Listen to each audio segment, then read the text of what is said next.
I've And been we've got there. Hartlepool on Saturday. So Speak again. realistically, it should be 4 points this week. I want 4 points minimum.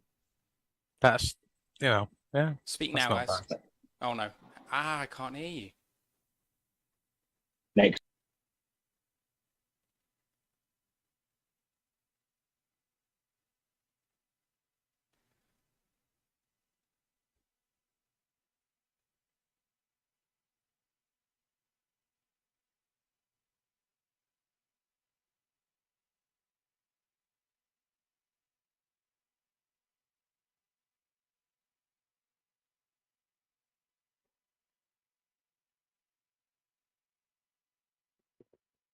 Hang on.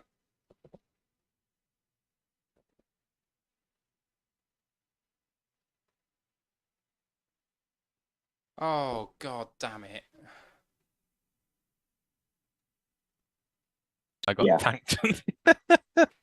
They'd be very Right, worried so about playing us. This is really Shut 'em up. frustrating because they can hear you if I put the settings right, but I Oh, can't wait. hear you. They can hear us talking football. This is so annoying. Not today. Right, sorry guys.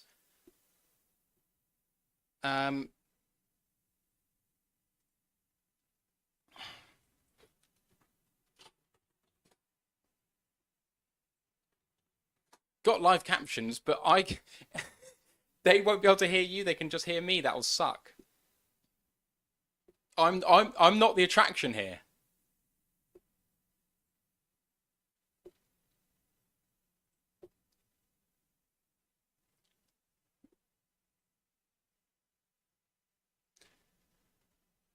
Right, so the issue is that I'm using VB audio.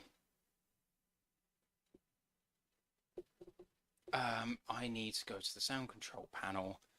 Hello to everyone in the chat. I know that you can hear me now. Thank you for bearing with us while I try and sort out the problem. I don't know what's happened, but my virtual audio cable isn't allowing them to play into my ears. If you can hear them, I can't, and it's kind of frustrating.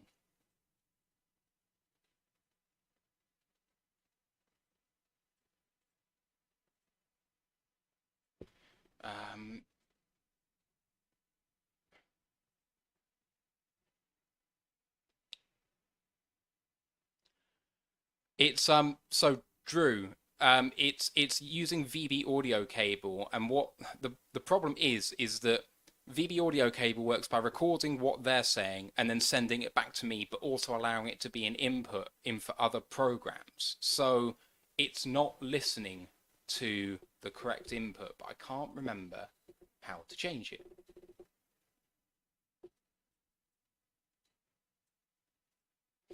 Right.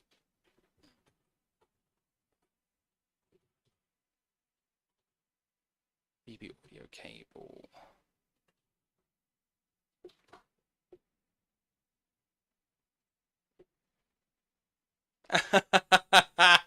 Sorry.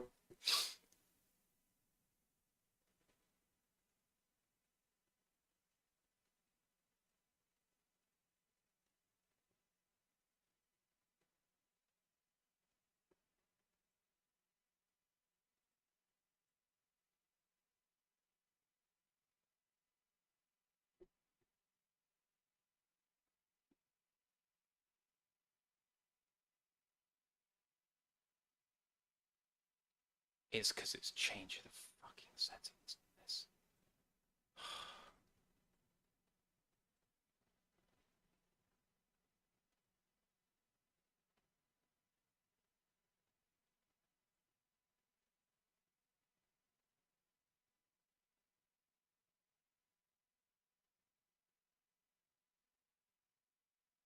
That might have fixed it.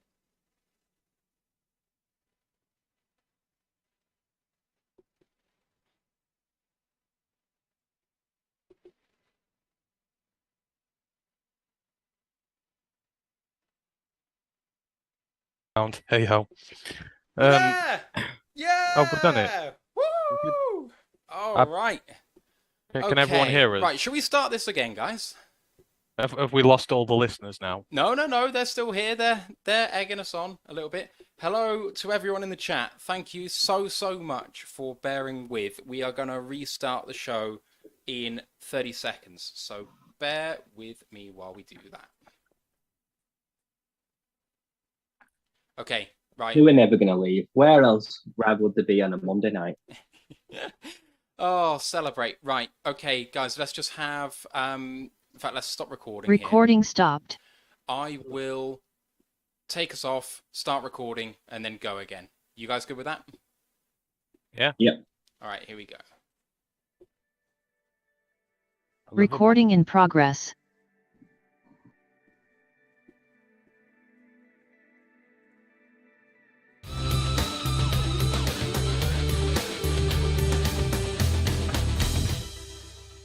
Welcome to another edition of the Roar of the Lions UK podcast, episode 135, Ridder Me This. My name's Matthew Turner alongside co-host Ryan McCluskey, Anthony Fitzpatrick, later to be joined by Steve Collins and Sam Monson from PFF at 4ET. But how are you boys doing? I'm just glad that people can hear my voice now because, you know, the people need to hear it, and me being muted down, that's just not good. We've got things to say. People need to be able to hear us. Yeah. We can't have Matt being a dictatorship round here, just censoring what we can and cannot say to the people. We need all views of life round here. So Matt looks a bit like Dennis the Menace with the short spiky hair. It's true. Go like on, It's true. go on, It was more like this. But then when I was getting more and more frustrated with our audio problems, I was kind of, and then I turned into that. Just paint some black stripes around your Liverpool shirt or something, so you got the red and black shirt you're wearing as well. Talking of Liverpool, they kick off in 20 minutes. So what I give up for you guys. On the show tonight, we are going to talk about Hard Knocks episode 1. We're going to review the preseason game 1. We're going to preview game 2 coming up this weekend. And at some point during the show, we're going to have Sam Monson dropping in with us. He's going to drop in around about 4 ET. Don't know how long we have him for, so we're just going to try and get as far as we can with this. If you guys have any questions whatsoever, please try and drop them in the chat. Alert my attention to them if you are in YouTube at Roar of the Lions UK to kind of highlight it to me, and I'll make sure to get it in with the guest questions. Or if you have any questions for us, also do the same, and I'll pop that in for that as well. Just a bit of housekeeping as we do at the top of the show. Don't forget our Discord channel, like and sub the podcast and all that good stuff. Lions Nation Unite, Herman Moore's pet project, getting all the hobby content creators involved. Please do go and download the app where you'll find us, as well as Micro Mike and Everything King and all of the really good guys over there. We're a Twitch affiliate. If you do have Amazon Prime and you are not yet donating your Amazon Prime Twitch Prime gift subscription that you can give, we really appreciate it if you do that. It doesn't cost you a penny, but it does put a little bit in our pocket for what we do here, which is great. And boys, didn't have a college football podcast last week, but we did yesterday. What did you talk about? Yeah, it was a little later on. I got delayed by work during the week. We celebrated Independence Day yesterday. We had a look at the FBS Independents, the team who are not affiliated to any conferences. They're dotted all around the country. We had a good laugh with that, and we'll be back this week again at some stage when work permits. We'll be talking about the Mid-American Conference, and then that's our group of 5 roundup done. So we're getting there, and the college season's very close now. All right. And have you got an upcoming show that you're planning as well? Where are you going next? I just said we're going to the Mid-American. Sorry. We're doing the Mid-American Conference next. We're doing the Mac Attack. I'm trying to put some of the questions down that I'm getting in at the moment, and I switched off for just a moment. Right, let's crack on with the rest of the show. And we do have a little bit of news coming in, but the majority of it is going to be talking about everything else that we're talking about. The Lions' first unofficial depth chart has been dropped. Now, this isn't made by the coaching staff, it's made by the PR team. So they take what they are kind of seeing in terms of the PR side of things, who is being shouted about a little bit, but they're not the guys who are really the decision makers in making all of this up. Now, obviously, there has been some toing and froing since this all came about, but I linked it in the description, boys. I don't know if you guys have any thoughts on the contents of it. I know that it's quite interesting, perhaps, that Quintez Cephas is kind of linked in there as wide receiver 5, I would say, when some people might have him wide receiver 4, sorry, despite other people maybe having him a little bit lower coming off injury. Brock Wright, tight end 2, Mitchell, tight end 5, but below Garrett Griffin, who we now know has been waived. Is there any other kind of happenings in there that you're worrying about? Tell you one thing, Malcolm Rodriguez ain't bottom of the linebacker depth chart anymore. He's shot right up there. So, no, it is what it is. Well, you'll see with the cuts what the true depth of this team is, and like you say, they've already started gutting out the tight end room. It's So yeah, you take it with a pinch of salt. It's kind of just to give you things to chat about, but again, it's just kind of one of them off-seasony things where it's more like something to do rather than something actually worthwhile, as it were. I just leave it. Wait until preseason's done. Wait until all the cuts have been made, and then you'll see what the depth's like. No thoughts, Ryan? Or no? Okay, that's what he thinks of it. Fair enough. I don't know, everything is freezing up today. I think it just makes a nice graphic. Like I said, they really, in my opinion, don't know the players well enough, and we've not seen enough of them. Like I said, unofficial is a very unofficial term, and it's incredibly vague. And like I said, I would not read into it one bit. All right. Next bit of news is that JMO, the second first-round pick we have, is changing his number to 9. He texts Matthew Stafford for permission to do so, and he's already been ruled out of week 1. But in doing so, they didn't rule him out of weeks 2, 3, and 4 by committing to put him on the regular season PUP list. So, I mean, what this says to me, boys, is they're confident enough they're not rushing him back, but they're also not confident enough he's not coming back for week 2. What do you think? Yeah, you don't know. It's still a long way because we're in preseason. You think we're really close to the actual season itself, but we're still a ways away at the minute. So, I guess they'll not rule him out until they physically have to. Because a lot can change between now and the start of the season. So, again, I'm not too fussed about any of that at the minute. And we'll see what happens. I think we've all kind of resigned ourselves to the fact it might be later rather than sooner. And if it's sooner, that's great. If not, hey ho, that's what we signed on for when we got him in the draft. But I mean, man, I'm so hyped to see him when he comes into this season. He was already the guy I was looking forward to seeing to most. And now that he's, grown a pair of balls the size of a watermelon by going up to Matt Stafford and asking for his number and getting it off him, he knows the pressure that comes with wearing that shirt. He knows the expectation that comes with wearing that shirt. And he's like, you know what? I can deal with it. And I'm really, really happy that he's made the decision to go for it.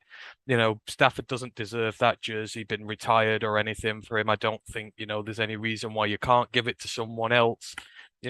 Keep it in circulation. And if JMO's dangerous, then the number 9 shirt will be dangerous in Detroit once more. So I applaud him for doing it, and it just makes me want to see him on the pitch even more.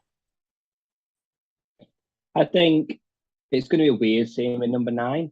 I think I agree with Ant that there's no reason anyone shouldn't have it. It's pretty obvious why it's not been retired, because Stafford, 1, hasn't retired, is still playing, and 2, he won diddly squat here. So why would you retire it? Like I say, end of the day, he may have been our greatest QB in history, but that don't really mean a right lot now he's not here. Like I say, he signed that extension with the Rams. Will he ever sign a 1-year deal and retire as a Lion? That's very much up in the air. So if anyone wants his number, it was a free-for-all. Jamo didn't have to text him and ask for permission. He didn't get anyone's permission at all. But the fact he went out and did it, it shows a level of maturity. And with the health-wise, there can't be anyone out there who really thought he was going to be fit for week 1 and that they were going to throw him out there. Like I said, that would have been a very naive way of looking at things, because we've had shiny toys before. We've played before they've been ready. And we've also got people hurt because we've not nursed their injuries properly. So they're just being very careful. And I don't think we'll see him until week 3, week 4. I'm not in any hurry right now because I was pretty okay with what I saw the other night. There's no need to rush him back. Yeah, completely agree. There's no need to rush him back. And please do let me know if you can hear me on YouTube and Twitch, because someone just said that they couldn't hear me. So do give me a heads up if you've got an issue. So Did you just say something, Matt? Sorry, I had to. I'm just poking. Oh boy. What's up, Micro Mike in the chat? How you doing, man? Yeah, so JMO. At the end of the day, the Lions offense came out for one big drive, the first team offense. They absolutely executed. I thought that they looked efficient, they looked confident, the chemistry was clearly there. So I'm pretty happy with where they're at right now. Now, I want to see them come in and do a quarter like that every single preseason game before I feel actually confident they're going to do it for a full game. But right now, JMO can wait and come back at near 100% and hit the ground running. Because, my God, what happens if we bring him back and he gets injured the first game he's back? I mean, it's going to be devastating for this team.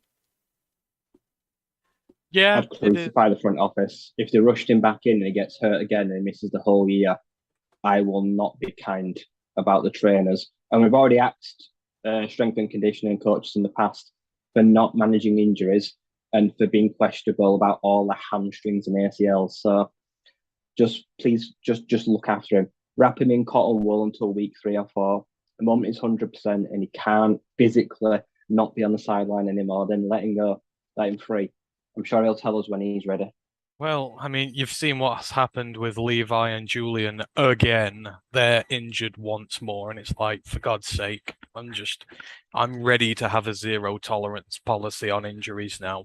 You know, you get injured and it's bad. You can't stay fit, then you're done here. So, yeah, we can't afford to do that with JMO. And like you say, first team offense smashed up a very bad defense the other day, which we were all hoping it'd do. You know, this time, this week they're gonna face a team who's going to hit back a lot harder. So we'll see if we can do it again, but be intriguing. But yeah, no need to rush JMO here whatsoever.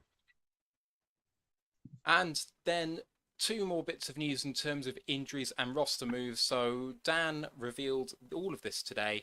There's no timeline for return at the moment for Levi Onwuzurike or Jason Kabinda. Their week 1 status remains uncertain. This is more pessimistic than it was a few days ago when they appeared confident that they'd missed potentially the remainder of camp but be back for game 1. So this is frustrating for all involved, really, especially, being the friends of the pod that Jason Kabinda is, and how high the hopes were for Levi this season. This is exactly not what he needed. But roster moves, the cut downs have started. I believe we started on 89 players, needing to cut 4. I don't think we started at 90. I might be wrong, but I think we started at 89. So we need to cut 4. We may cut 5 to still allow us to have 1 spot available. So let's see what happens. But we have waived tight end Nolan Given and centre Ryan McCullum. We've also released tight end Garrett Griffin, which leaves either 1 at the minimum, maybe 2 still to go. How are you guys feeling on the injuries and the cuts? Levi's worrying. No one said what's wrong with him. I mean, you literally can't find a single thing anywhere about what the injury is, the severity of it, how he's done it. So obviously something's not right if they're not telling you. If this was just a minor thing, which would only keep him out for preseason, they'd probably tell you. But the fact that they're not, it's really, really concerning. Like I say, we can't afford another season of him not being healthy. We saw on Friday what happened as soon as we took the starters out of that D-line. We got absolutely ran over. And, we need these guys in there to provide the depth and to help us, fight against the run. And if he's not going to be here, if, Kabinda's going to be in trouble because he's injured, he's on the bubble as it is. Julian's going to be in trouble because he's on the bubble. These guys can't stay fit, then sorry, but we're going to have to go elsewhere. So I know I'm just really concerned. I really like Levi, and I'm just fed up of him not playing. And he's going to miss a second preseason in a row. It's not good for him. As far as the cuts go, I don't think anyone's surprised about anything in regards to those cuts. Tight end room was stacked. Tight ends needed to be cut. Garrett Griffin was only in that roster because people goes, oh, he can block. Maybe he's all right. But, we've got a young tight end unit there. You roll with Wright, you roll with Mitchell, you roll with TJ. They're all rookies at the minute. You can all teach them to do a proper job instead of just carrying some veteran journeyman wandering round, maybe a bit of a blocker type guy. Just go young, start developing your players. That's how you get your roster in shape, not by just having these hangers on around doing nothing. So I'm not surprised with any of them gone. Nope. Levi, the doubt inside me is beginning to grow. It started as off like a little shoot, and now it's almost like a full patch of cress. It's just, I don't feel good about it. I wasn't keen on the pick at the start, and now it's almost coming full circle. How much are we going to see him of this year? I'd like to know more about it. I feel like they're trying to keep it under wraps so they don't get unnecessary hate against him. But it's worrying. Kabinda, I love him. His place on the team is very much in trouble. I don't think he's a big miss. I don't think we don't really need a fullback. Like I said, honestly, I think we could get by without that position.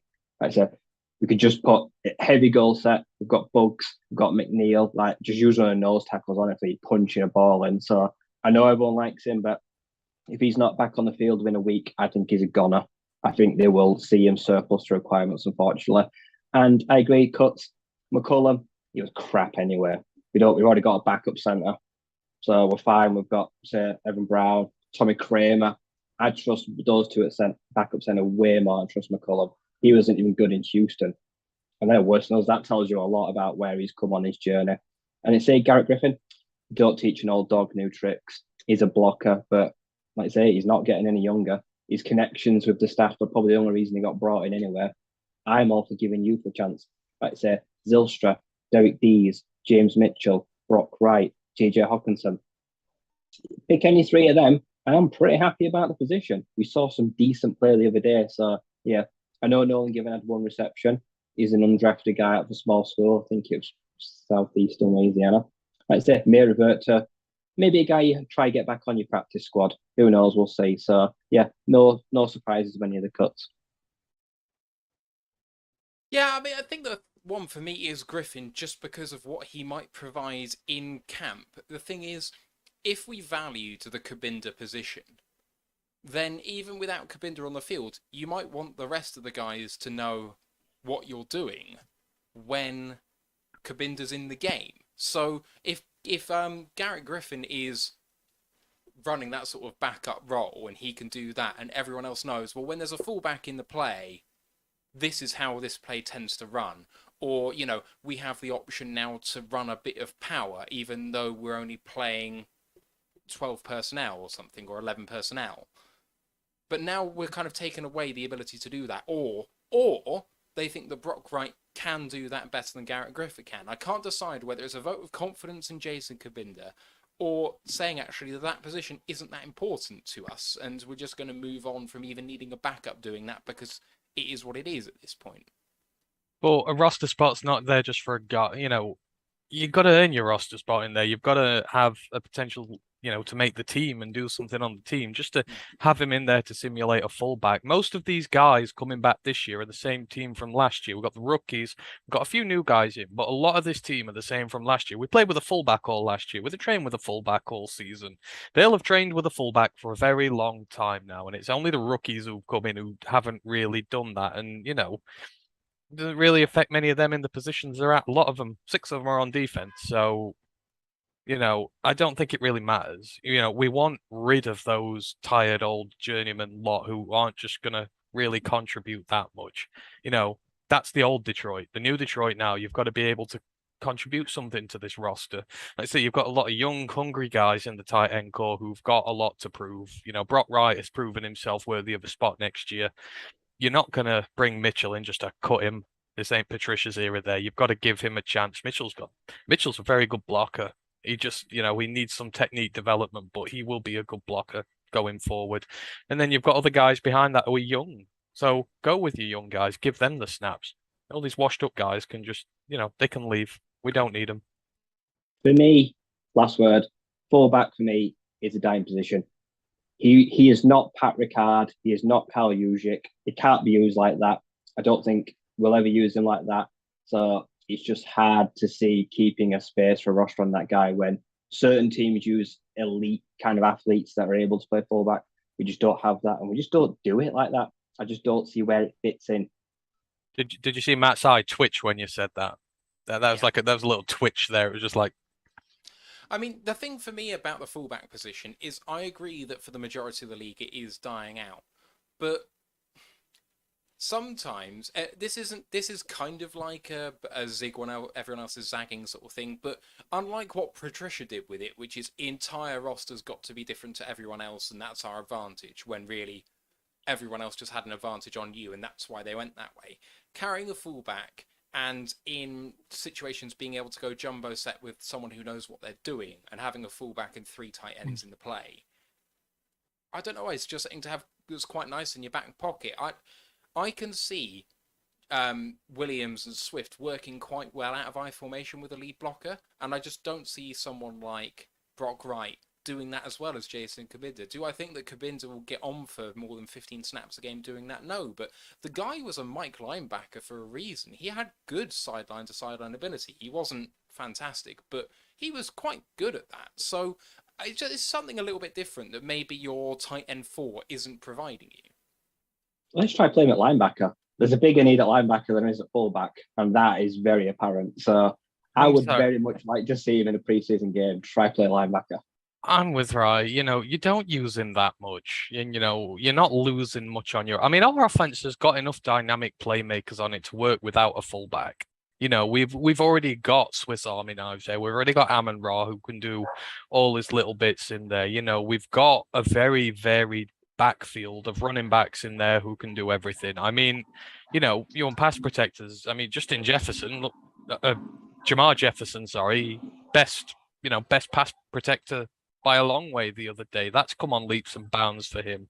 You got the guys in there. You don't need to carry one in. If he's going to be injured, if there's going to be issues here, then like I say, zero tolerance. We just can't afford this no more. It just kills us every single year having injured players who never get better. It does.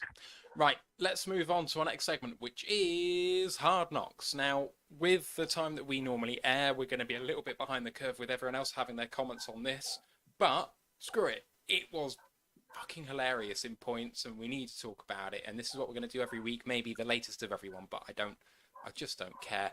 What an absolute joy, lads, to actually see all of that behind there. I mean, I haven't watched Hard Knocks in forever, but it felt like you were really getting something real that you weren't seeing from those guys in the press conferences, that the national media definitely hasn't seen. It was definitely a bit of rah-rah, but there was proper feeling behind it. I think the thing about rah-rah is that sometimes it's all talk and no action. But, I mean, especially kind of starting with the up-downs, it was definitely all action, lads. I think what you're learning is, like you say, that none of it's fake. This is all real. What you're seeing, the emotion that you're seeing, the conviction behind it all. You saw anger, you saw sadness, you saw determination, you saw pretty much the entire spectrum of emotion in there. But you know that these people genuinely mean it. Campbell genuinely gets pissed off when they're not performing and when they're doing things wrong, because that's old Detroit. Old Detroit is the ones who goes around, they don't practice properly, they don't scrimmage properly, and they're not bringing the juice. He really gets angry with it. Jamal Williams really got upset when he was talking about last year's record. And to be honest, it's refreshing because when you had Patricia and his army of robots around, it was just like, oh, well, yeah, we'll get better, we'll do the fun. You never saw any passion from him. You never once saw even the slightest little bit of emotion. And that's what you want to see. You want to see them hurt. You want to see them in pain in the nicest way possible, because they're going to fight like hell to get through it. And I think that's what it is. I think too many teams put on a show for Hard Knocks, whereas they're filming us, not us performing for them. I agree. It was a roller coaster of emotions. Like I say, I think people had a glimpse, like say from some of the pressers last year, post and pre-game, that Dan Campbell was a very complex person. Inside of him, like you say, you see this tough guy, macho, like say that thinks he's got a broken wrist and he's doing like 40 up downs and then he's blowing out of his ass. But then, like you say, he's properly he's laying into them. Like say, he was super pissed off, like say that things were not going his way. People he'd feel didn't give 100% at times. And that's what I want to see as well. I like the emotion side, like I said, but sometimes I want to detach that. Like I said, when I'm on the field, leave that on the sideline. But yeah, it was good to see. Like I said, Jamal, great person, just so honest. You could just see that he was choking himself up, and that he cares. Like say some people like say Saul went 3-31 last year and just felt like, oh, we'll brush it off, we'll go again next year.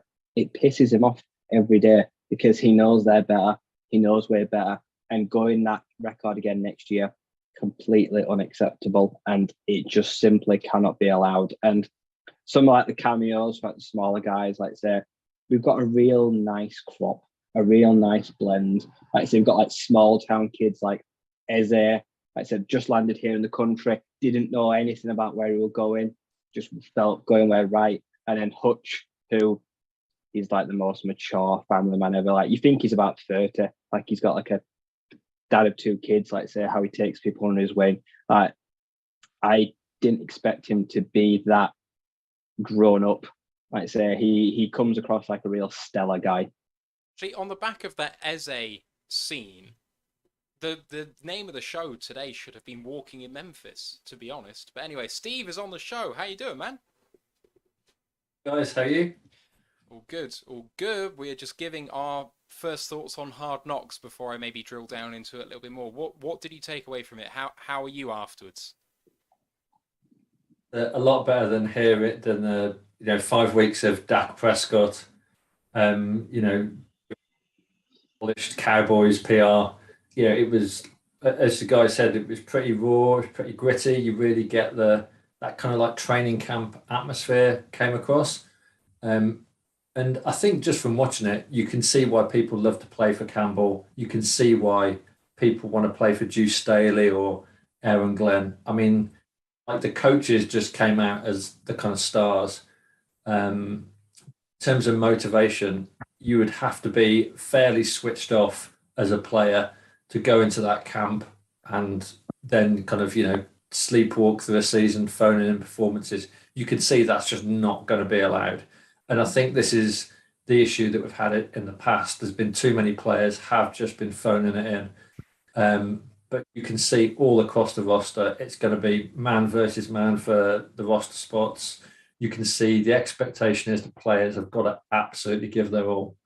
So, it was lovely. It was lovely to see. There were some really funny moments, particularly with the Juice Staley, Aaron Glenn banter was pretty funny. But I think there's one thing for me that I kind of want to bring us back to. And this is a tweet that I've saved. Friend of the podcast and Green Bay Packers fan, Steve Diddy. And me and him were having an exchange about Dan Campbell and coaches a few months ago on Twitter. And Lions culture. And Steve Diddy tweeted me, something, kneecap, something, quadruple espresso with extra shot, something, 3-13-1. And obviously I was pretty get that tweet, and it did make me laugh, and he's a funny guy. But like, I just want to remember that because he's got a point. All of this doesn't matter if in week 1 of the season it all goes to shit. Like, it doesn't matter, whether we've won the draft, whether we've won training camp, whether we've been brilliant at Hard Knocks. It's all about week 1 and how we are against the Eagles and the rest of the league. We will be the whipping boys. We will be the absolute butt of all the jokes if on the field against the Eagles, it's same old Lions. So, it's nice to see the Hard Knock stuff. It's nice to kind of revel in the atmosphere, but it has to translate on the pitch. Yeah, 100% it does. And we'll talk maybe a bit more about that when we get to the preseason review, because I think a lot of that game is going to pertain to exactly what happens when we face Jalen Hurts in week 1. So we'll get to that. But if we just stick on Hard Knocks for the moment and just going back to the very start, the biggest thing that I kind of took away from the entire thing is the mindset of a football player who is ranked on the team, let's say 35th and lower out of 90. Because the very first thing that Dan Campbell said in that briefing room was, guys, there are going to be some of you who are starters who are competing for time. There are going to be some of you who are trying to get into that starter role. There's going to be some of you who've got that role player, but you're trying to get up a little bit more. Then there are going to be those of you who are competing for a roster spot altogether. Do not count the players. Do not try and work out if you're going to make the team, because if you do that, you ain't making it because you're not concentrating on being better. And it just made me think, it's like watching a political drama when they're trying to make sure they've got enough votes counted for their bill to pass or whatever it is, and they're trying to count all the electors they have, and it's like, Jesus Christ, these guys on like teams where they're just fighting to survive. They're fighting to pick up their paycheck. Some of these guys, you know, who don't make rosters year to year, who are trying to make the 53 or just get on the practice squad, they're trying to feed their families, man. And like, to hear Dan come out and say that brought home the reality of, I mean, we talk about the fact that some of these guys who get cut, they're going to start on other teams. But for player number 90, they might not get that chance. That might be it for them in the league. Or it might be that they maybe find their way onto a practice squad on another roster. But this is real life. Like, this is a real job, real people, and it matters so much to them that they may literally be spending their time counting as to whether they've got a chance to make it. And it's really sad that we've actually waived and cut some guys, because that could be it for them. Well, Ryan McCollum, look at his days in the NFL. Like, touch wood, I hope not. They could be numbered. Like I say, he's been on the Texans and the Lions as the third string center, and now he's been in the first wave of cuts. Where does he go from here? Like I say, who gets he picked up? Does he land on a practice squad somewhere? Does he get work? Does he just wind up in, I don't know, the XFL as a starting center? How does he pay his wage now? Like I say, how does he pay his bills next month if no one picks him up? Is he going to be on a team this year? So I agree that I know it's all rah, this, we see all this emotion, but yeah, there is a very stark reality that we don't bat too much of an eyelid every season when we see players getting cut and like they're going in, shaking hands, saying thanks for your time, like good luck in the future. Like seeing our guys, and we might see some of these clips, like it hurts, like say, like, because you're losing your job. Like say, you're basically being fired, and that is a very real thing that some people do make light of.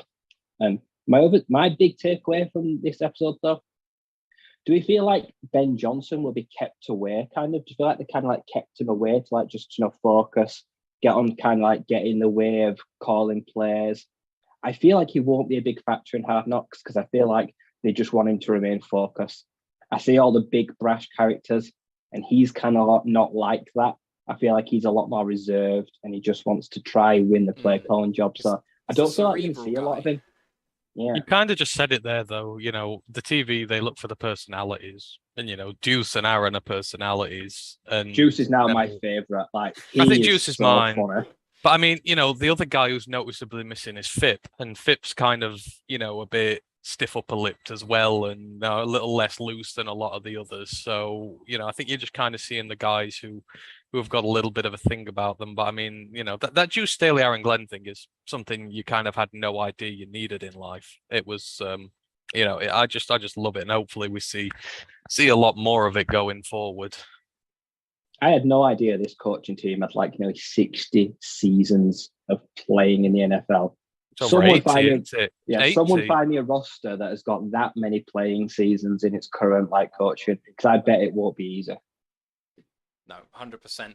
I mean, the thing about Deuce and Glenn, I love their interaction. I love them going back and forth. I love the love they have for each other, despite the fact that they're going at it on the field. But did anyone else have the feeling that if I was in Aaron Glenn's shoes, I would have punched Deuce already? Like, I would not have been able to hold back with that guy in my face.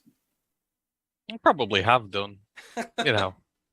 That's probably for a later episode. You'll probably see them engaging in some fisticuffs when it's all said and done. But you know, it's all kept on the field, which is the good thing. You know, just about all of it. Seem to be a lot of scuffles around at the minute, but none of it's gone off field. And that's what you want it to be. The one thing I don't like about Hard Knocks is that we're putting all our coaches in the shop window, aren't we? We're basically saying, like, guys, if you want a head coach next year, watch Hard Knocks, because there's some guys here that have got drive, personality, but they're also like family men, and they'll put their arm around one another, like, and it's all like, it's kumbaya, and there's a lot of love, and they'll get there, and it just worries me. I'm really worried about keeping this band of guys together, and I should be looking at next season, but I just can't stop looking further into the distance.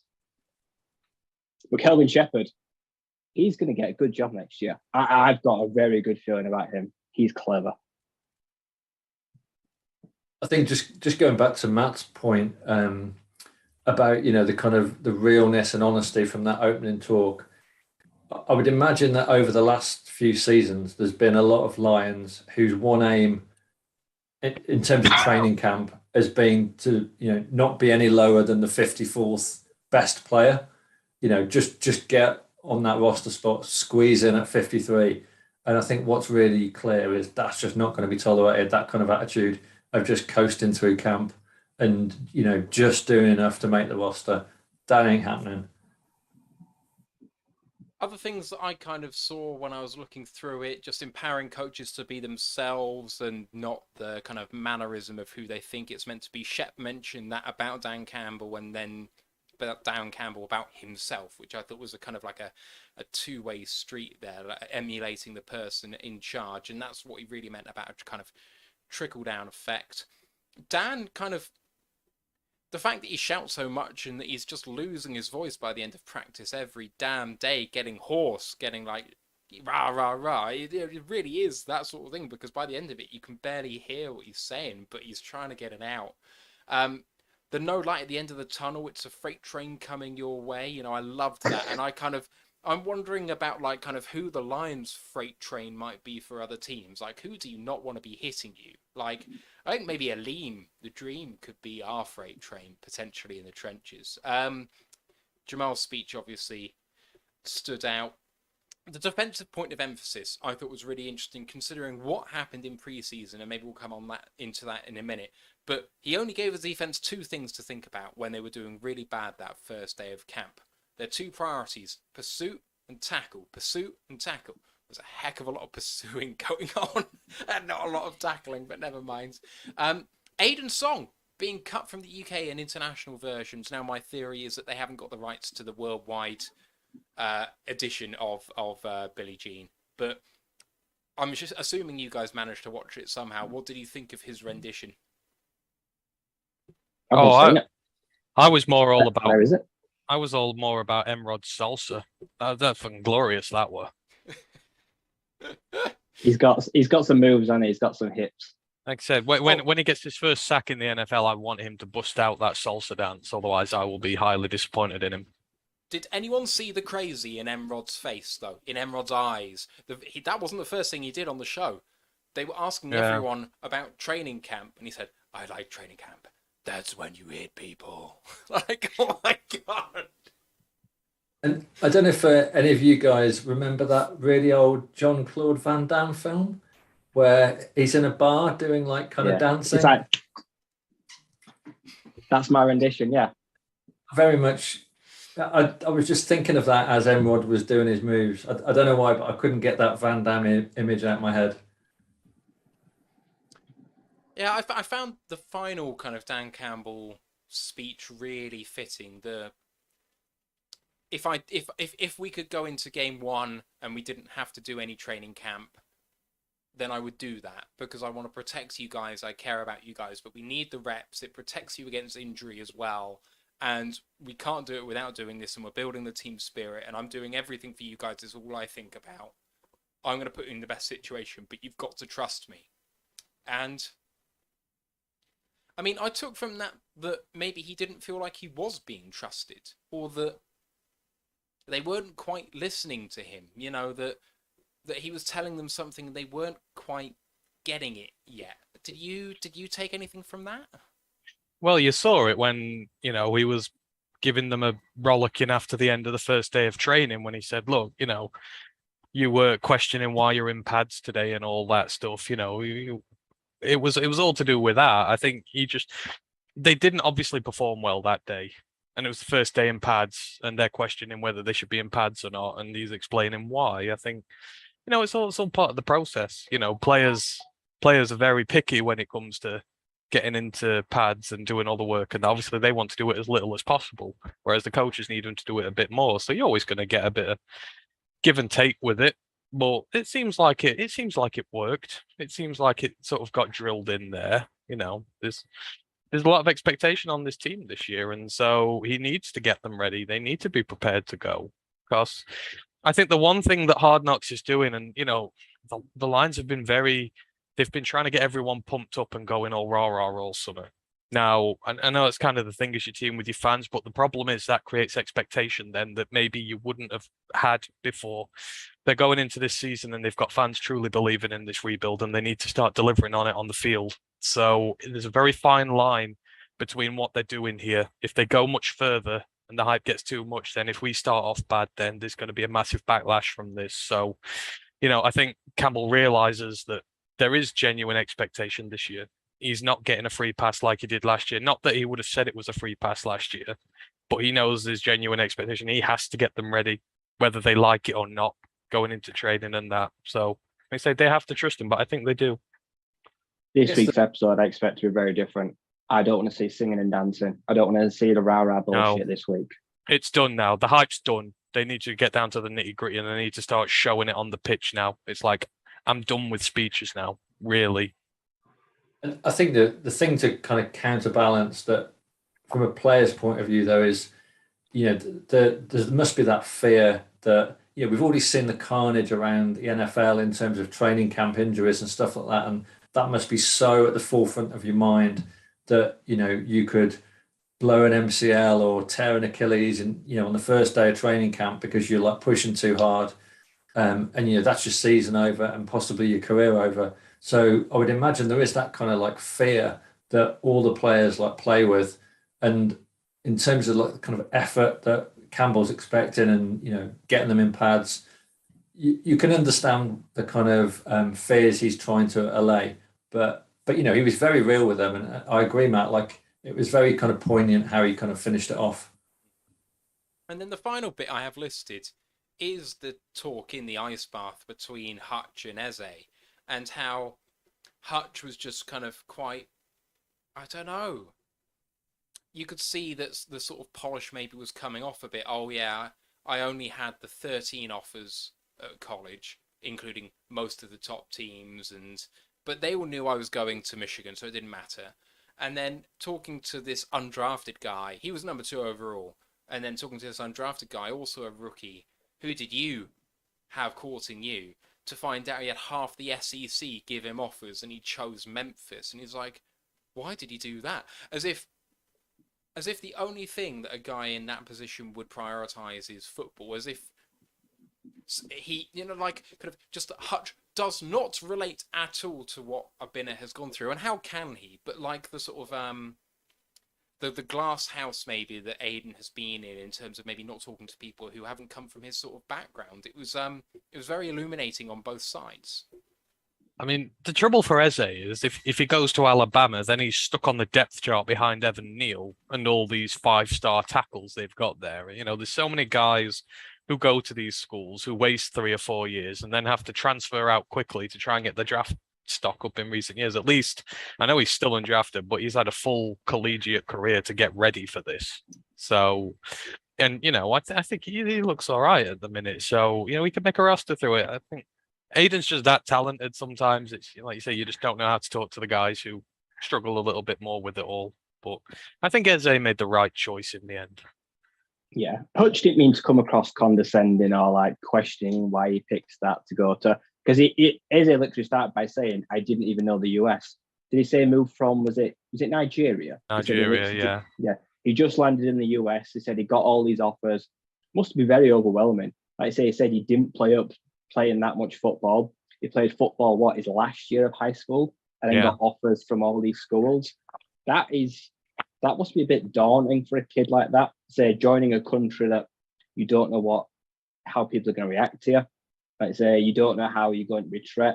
So he had to make a decision. He said he landed in Memphis and he felt at home. He said he felt like it was very accepting of him.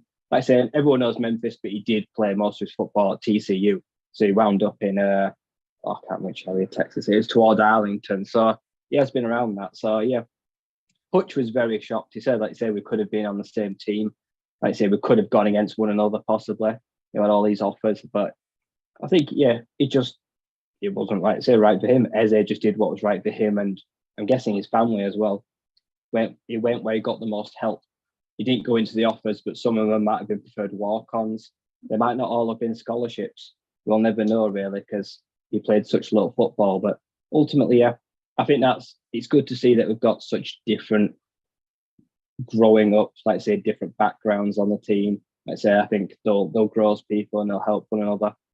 And yeah, I think he's probably been very fortunate as Aidan. Like say, he's got a great family network around him. It's one of the closest football families I've seen. So he was just shocked, like say, that someone would make such a decision. But I think it's good that they're having these kind of talks. I think it's good that they're getting to know each other. Like I say, these guys don't know anything about one another, never played each other, I don't think. TCU and Michigan don't play much. So I think it's very interesting to see you.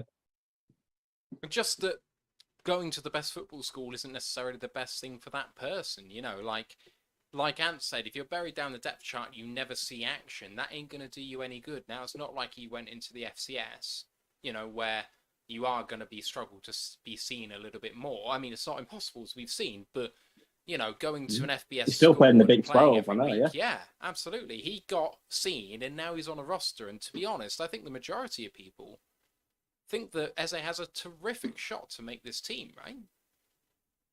Yeah, I'd say it could be offensive tackle 5'6". I think he's got a good shot. At Well- worst practice squad, I don't think we'll let him go because he will be snapped up. Well, after we saw how violated Matt Nelson got the other day, that's removed any doubt for me that he needs replacing properly with someone young who's actually going to become good. Indeed. Right, let's stop with the Hard Knocks there. Obviously, it's going to air again tomorrow night in the States and on Thursday evening here in the UK. Cannot wait for episode 2 and maybe to highlight a bit more of the players involved rather than the staff who clearly were the focus in episode 1. Let's move on to preseason game 1, 27-23 in favour of the Falcons late on. The first teams both played one quarter only, which ended up just being, boys, one drive each. And the Lions have the ball first, drive down the field basically without a problem at all, and get it in the end zone for 7 with DeAndre Swift finishing it off with a nice run. Now, it's nice to see when you see the PFF grades come out that the entirety of the O-line get an 80 grade, which perfectly conforms with where I thought they were at. They gave Goff a lot of time. Goff, in turn, looked very confident at the helm, was delivering passes on time, in stride. The chemistry looked there, and in preseason week 1, I mean, this is far beyond where I thought we would be. And if you have a look back to last year, it's worlds apart. Now, the defense, another matter entirely. I spoke about the fact that it was pursuit and not a lot of tackle. And I mean, someone in the YouTube chat said, I'm actually encouraged with what's happened, because what we would have seen last year is we would have seen a lot of waiting to see what would have happened. It was a react defense, and we know that this is meant to be proactive. They went after it, and yet it didn't work. But there was a lot of effort, there was a lot of getting at it, and they just opened a few holes and lost contain. But we should be encouraged by the effort of what happened, the fact that they seem to be putting what they've preached into practice, even though it didn't quite work, and it's still very early in this process for the defense. And we do know that sometimes the defense can take a little while to warm up sometimes, but my God, it does give me worries for Jalen Hurts, boys. What did you make of the first team offense and defense in this first quarter? I loved what I saw from both sides. Maybe not in terms of the end results, but that Atlanta defense is absolutely friggin' awful. And I wanted to see us march over it with no issues whatsoever. And we marched over it with no issues whatsoever. Our O-line is potential to be one of the best in the league. It should be easily defeating the likes of the Atlanta Falcons. And it did. I mean, they look so good. Frank Ragnow, pancaking multiple people at the time, even taking out his own teammates, throwing people down to the ground. They got up to the second line well, to let the run game flow. Goff was never under any pressure in long distance situations. Not like last season when we were throwing, from 3 and 10 and longer a lot of the time. It was always down manageable distance. The offense hummed. Absolutely loved it. We didn't even need to use DJ Chark. We didn't even scratch the surface of what we could do with this offense. It was just the run game did well, and we used the guys more on the interior. So really, really happy to see it. Obviously, it's one drive in one preseason game. I'm not going to get above myself, but I wanted to see them wreck that defense. They did. That is mission done. On the other side of the ball, defense, yes, there were issues, especially against the run again. But we are missing our 2 second-round interior linemen. Our depth there is very thin. What we have depth-wise in there at the minute is poor. So, you can kind of understand why they do that. But schematically, and I've been banging this drum all over the summer, I wanted to see them be more aggressive. Our linebackers are not designed to sit there in coverage and do nothing. They are designed to get aggressive against the run, go after quarterbacks, use them that way. And when Barnes went through, took the running back down, got the tackle for loss early on, I was just like, thank Christ, at last, he's getting unleashed. You saw Rodriguez getting up to the line of scrimmage, making some tackles on running backs. And yes, in some cases, it went wrong. They overplayed, they committed the blocking. In fairness, on the Falcons side, they got up to the second level and dealt with our defense really well. But I loved the aggressive nature of it because that's the way our linebackers are going to function best next year if we are an aggressive defense. And, so at least they've tried it. At least they're going to be more aggressive. They need to refine some of what they're doing. They need to shed blockers better. They need to find some of the gaps better. But just in terms of the scheme itself and the aggressiveness of the defense, it's what it needs to be next season. And hopefully when Levi is back, hopefully when Pascal is back, hopefully when the depth is there, the linebackers will get a little bit of help because the offensive line were getting through to them too easy. But on both sides of the ball, I loved what I saw. So I'm not complaining. Like I say, it was very limited what was off in the offense, but I was very happy. Like I say, Goff had acres. He had so much time to work with that he could have sat down and done a crossword before he got the passes off because the offensive line was just... It's just nice to see all 5 of the offensive line all together for an entire drive. When was the last time we saw all of them on the same field together? I mean, it might be the last time because Vaitai was taken out of practice today, unfortunately. But yeah. Yeah, he's the most replaceable. But yeah, it was nice to see. They worked good as a unit. Pass pro, really good. Run blocking was pretty good. I think it's pretty obvious that Swift is going to be the very large factor of the offense this year. They were trying to get him going early. The first play of the game, that run up the middle, I thought, oh, well, I see that every week. We always just try to run up the middle and get stuffed first play. Well, they were just testing the waters there. But yeah, they went back to it. He had some good runs. I agree with Ant that we were never far behind the chains. We managed distance really well. Amon-Ra just did what Amon-Ra did, didn't it? Nice crossing route down the field. Goff hit him in stride. The timing is already there, and they're on the same page length. So very happy with the offense. Defense, I was happy with the outside of the forward front. Like I say, Hutch, fantastic. Austin Bryant, he played pretty good as well. He came in, like I say, in that first quarter. Like I say, he was part of that first kind of man front. I was quite happy with that. Linebackers, a little bit worried. Like I say, the blocking, the offensive line were good. They were getting to second level, but there was too many times they were just in the wrong hole. Barnes, I saw multiple times, was just in the wrong place, and that worries me. The run game, we were bad. Now, I'm glad we've seen this now. I'm glad we've been bad against the run preseason 1. Because like I said, I'm still thinking the team could do without a linebacker, but like I say, when it came to getting into the backfield, Rodriguez and Barnes had effect there, yeah. When we use them as blitzers, or when we give them that freedom to dial up and then try hit the holes, that works really well. Like I said, if we ask them to just see what happens with the line, see who breaks through and try react, it kind of went a bit wary then. Like I said, Board, like I said, the linebackers did okay pretty well, but once it gets past the next level, like I say, we're struggling then. But that goes down to the defensive line. I agree the interior was piss weak, like I say, because we were down bodies and they were very rusty. So on both sides of the ball, I was pretty happy. Jeff, I was really happy. Jeff looked good.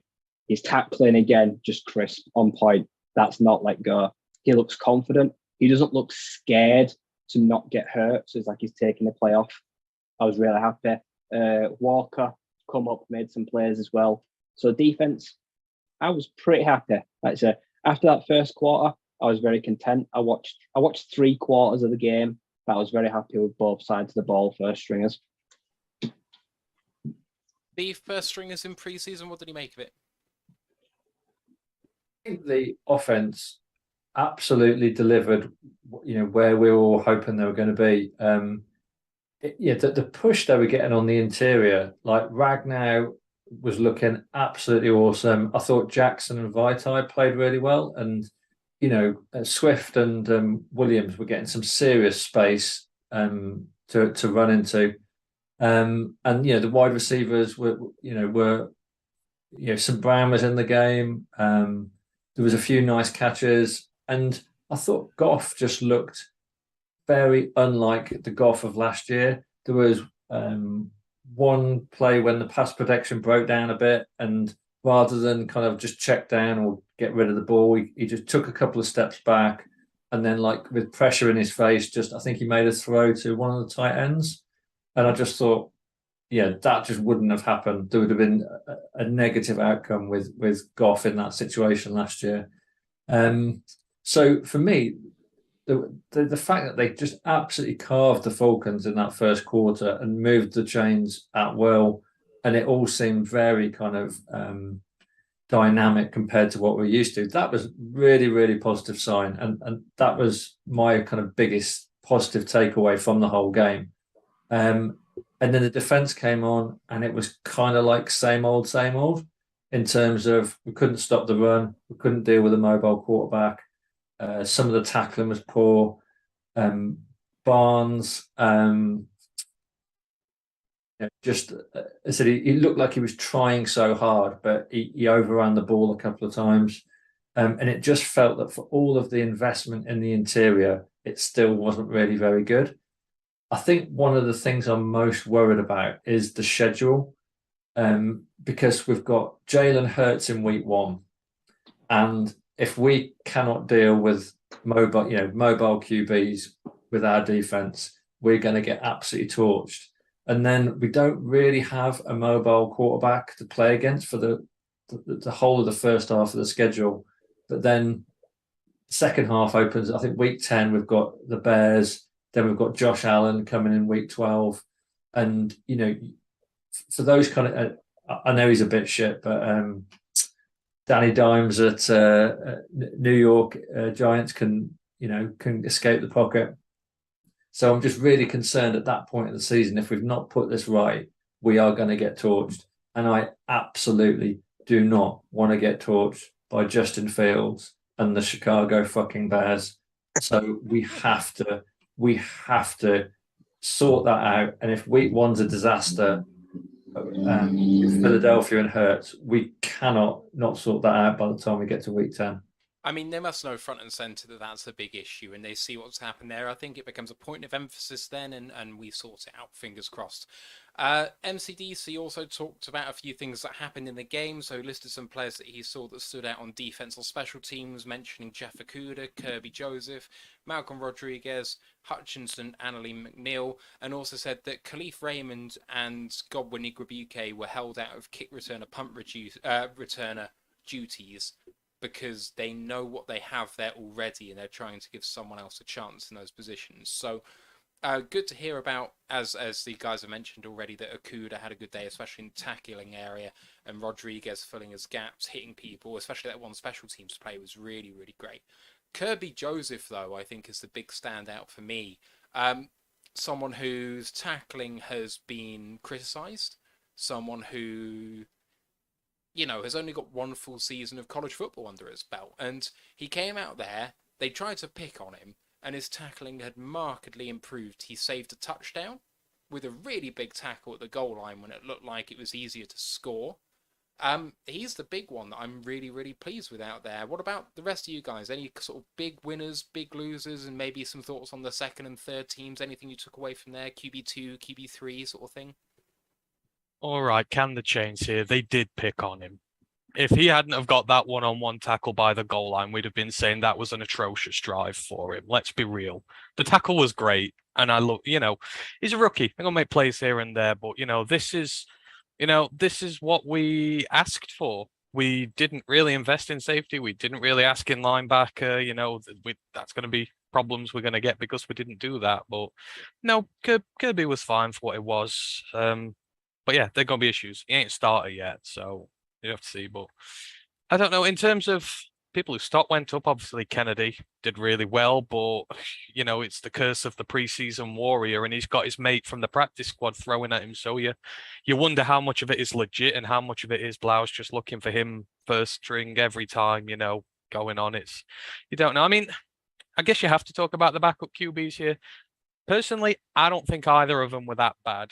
They both just made one big mistake, which kind of blemished the game. If Boyle don't throw that pick, if Blau doesn't fumble that snap, then we're talking about both of them a lot nicer after that one game. I thought they both looked better than they have done before.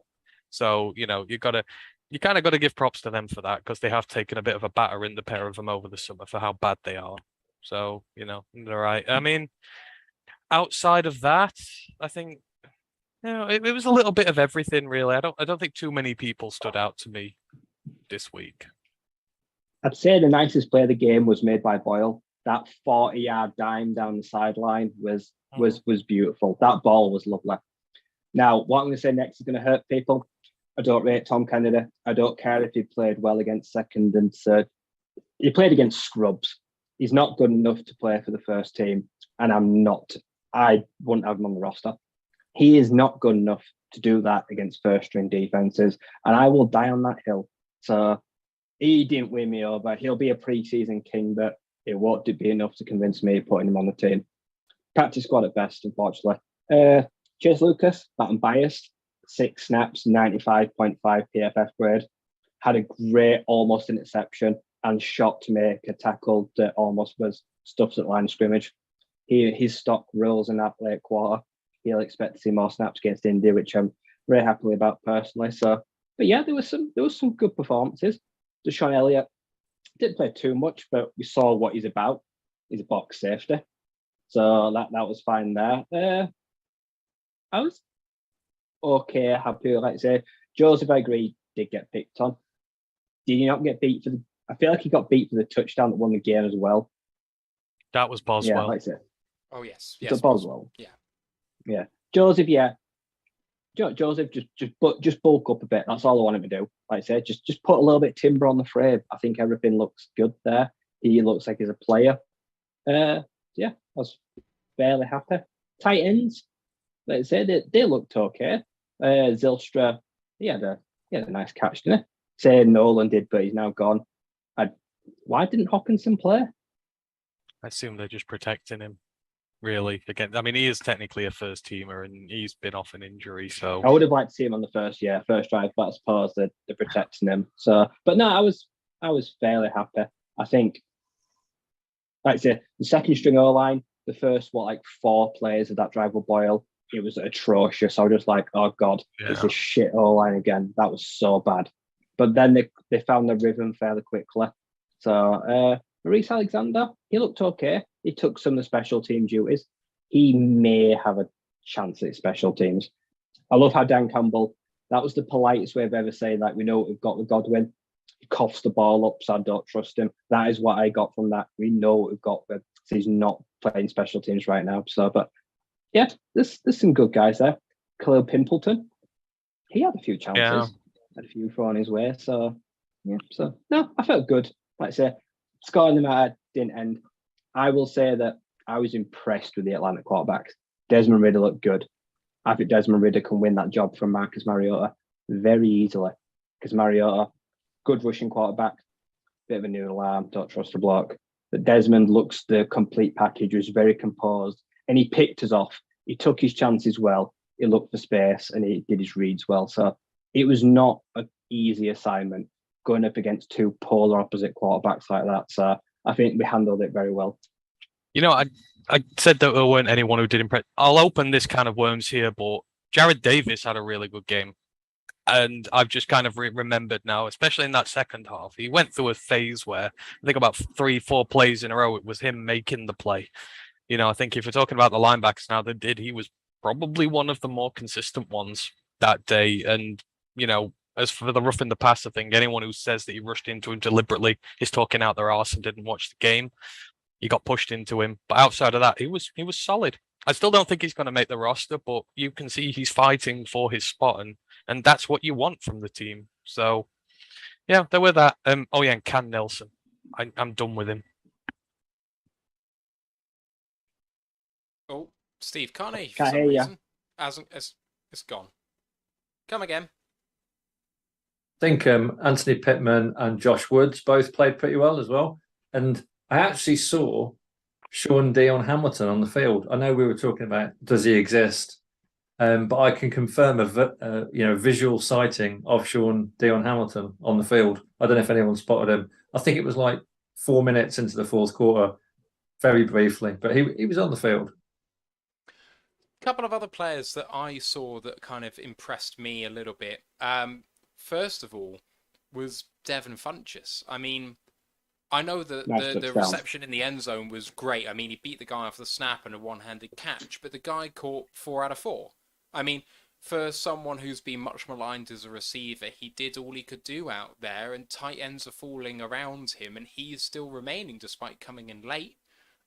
So he did really well. I thought that Khalif Raymond did himself a good few favours too. I mean, he had one big catch for 45, the ball that Ryan mentioned earlier, kind of go long and just try and beat your guy. But he did, and it was a super catch because he almost didn't stay in bounds, but got there.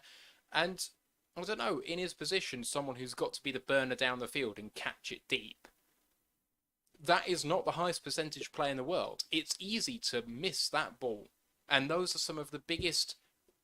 I mean, literally the biggest plays that you can do, but also in terms of the game's momentum, it can completely throw it in the face of your opposition. Being able to do that consistently is really important to us. That's what he's on the team to do, and he put his best foot forward. So really encouraged to see that. In the running back room, I wasn't overly enamoured with the second and third teamers. I thought Jefferson did okay behind an offensive line that didn't do a huge amount of favours for him in the interior. They didn't get much luck, did they? They didn't back up backs. all, but They had notes as well. 9 for 19 doesn't look good anywhere. But, you know, when it comes to Jefferson, everyone's just looking at the rushing yards. You've seen last year he can rush in this league. The one knock on him you had coming into last year was the pass protection because of his height. He's not the biggest guy in the world, and the pass protection was iffy. His pass protection was top notch in that game the other day. You know, he made some great tackles on our live stream, weren't you? He made some great pass protection tackles the other day, and that was one issue of his game that he was struggling with. So people are just so quick to go, 9 carries for 19 yards, he's rubbish. Look at his whole game. Running backs aren't just there to run the ball. They're also there to help in pass protection, run protection, all those aspects of the game. And, you know, Campbell himself said the attitude that, you know, he's had coming into the second year, and, you know, a couple of the other guys as well. You know, that's what you want to see. He's working on the deficiencies in his game. And that second string O-line was trash. No one rushed over 20 yards, I don't think. You know, we didn't do anything after that first drive. So it wasn't endemic to just him. No, look at his entire game. Absolutely. A couple of other guys, though, in that team. There were some standouts. And one of them, I thought, was Savion Smith at cornerback. I saw someone there who could be a really, really good backup corner. He tracked his man. He made some really good tackles. Bobby Price, too. Both of them did really, really well. Price obviously had the interception, which was ruled out for the roughing the passer. But beyond that, he made a few good tackles and a few good pass breakups. Did he have a pass breakup? I thought he did. Maybe he didn't. I don't have it on stats here. But anyway. And then, I mean, should we just finish off? I know it wasn't second or third team, but Hutch stayed on for like 10 snaps and absolutely wrecked the joint, didn't he? Tackle for a loss, causing havoc, chasing down Mariota, delivered a big hit on him too. I mean... Got the holding penalty, drew flag as well. Yeah, I mean, what more could you ask from our first round pick? Oh, Chase Lucas. I mean, you mentioned Chase Lucas, but how good is that? And he had a massive interception today in camp, apparently, according to Jeremy Reisman. Kind of high-pointed a ball. And I don't know. If Chase Lucas can work out to be our starting nickel, I will be very, very pleased with that, because his athletic upside is mega. But if he's got it between the ears too, that's huge for our team. The Savion Smith's line actually wasn't bad. He works out at 1 pressure. He's got 3 tackles, 1 stop, targeted 3 times, only gives up 1 reception. You know, he had a pretty decent day, all told. Taylor did well as well at interior. I keep telling people this, but when Taylor came on later in the game, we started to shackle them up a bit more, especially on the interior. I've sort of died on this hill, but Demetrius Taylor will make this team as a backup at defensive tackle, and really he should be starting next week. Because the guys who came in after Aleem were no good. Taylor was a hell of a lot better, than those guys when he came on. So I'd like to see him gain a promotion this week because he earned it. His run, I can't remember what his grade was, but it was over 70. It was very good, and he looked good on the field. I think Bugs and Taylor are battling for that. They've got good battle there for that backup nose tackle. Because Isaiah Bugs looked pretty good as well in that first half. Apart from that there's a good battle. Apart from that one botched tackle, and Bugs' missed tackle rate is horrendous. So that's like 12% in it. It's not stupid. No, it's bigger than Ancelone's. It's in the 20s. It's massive. It's about 25, 26%, something like that. It's huge. Does anyone think Seibert is going to beat out Patterson as the kicker? I think that they're favouring Seibert very heavily right now. I think this is looking like Patterson might struggle. He could lose his starting gig. And last year, if we'd have asked this question, we'd have all thought, yeah, he'll just get it right back, which is interesting. I think you'll see them both here next year. One of them will be stashed on the practice squad's gone up to 14 this year, so you can stash a kicker on there if you want, especially if you need one if one goes down injured. So I think you'll see them both here. Just going to make a point about going back to the backup QBs, and I never like disagreeing with Ant, but I thought David Blau got away with it. In terms of, I think Boyle caught a lot of the negative attention because he obviously threw a couple of absolutely wild and inaccurate throws. But even though Blau was like steady and kind of looked like he was under control in terms of the offense, he didn't look like he was going to throw a pick.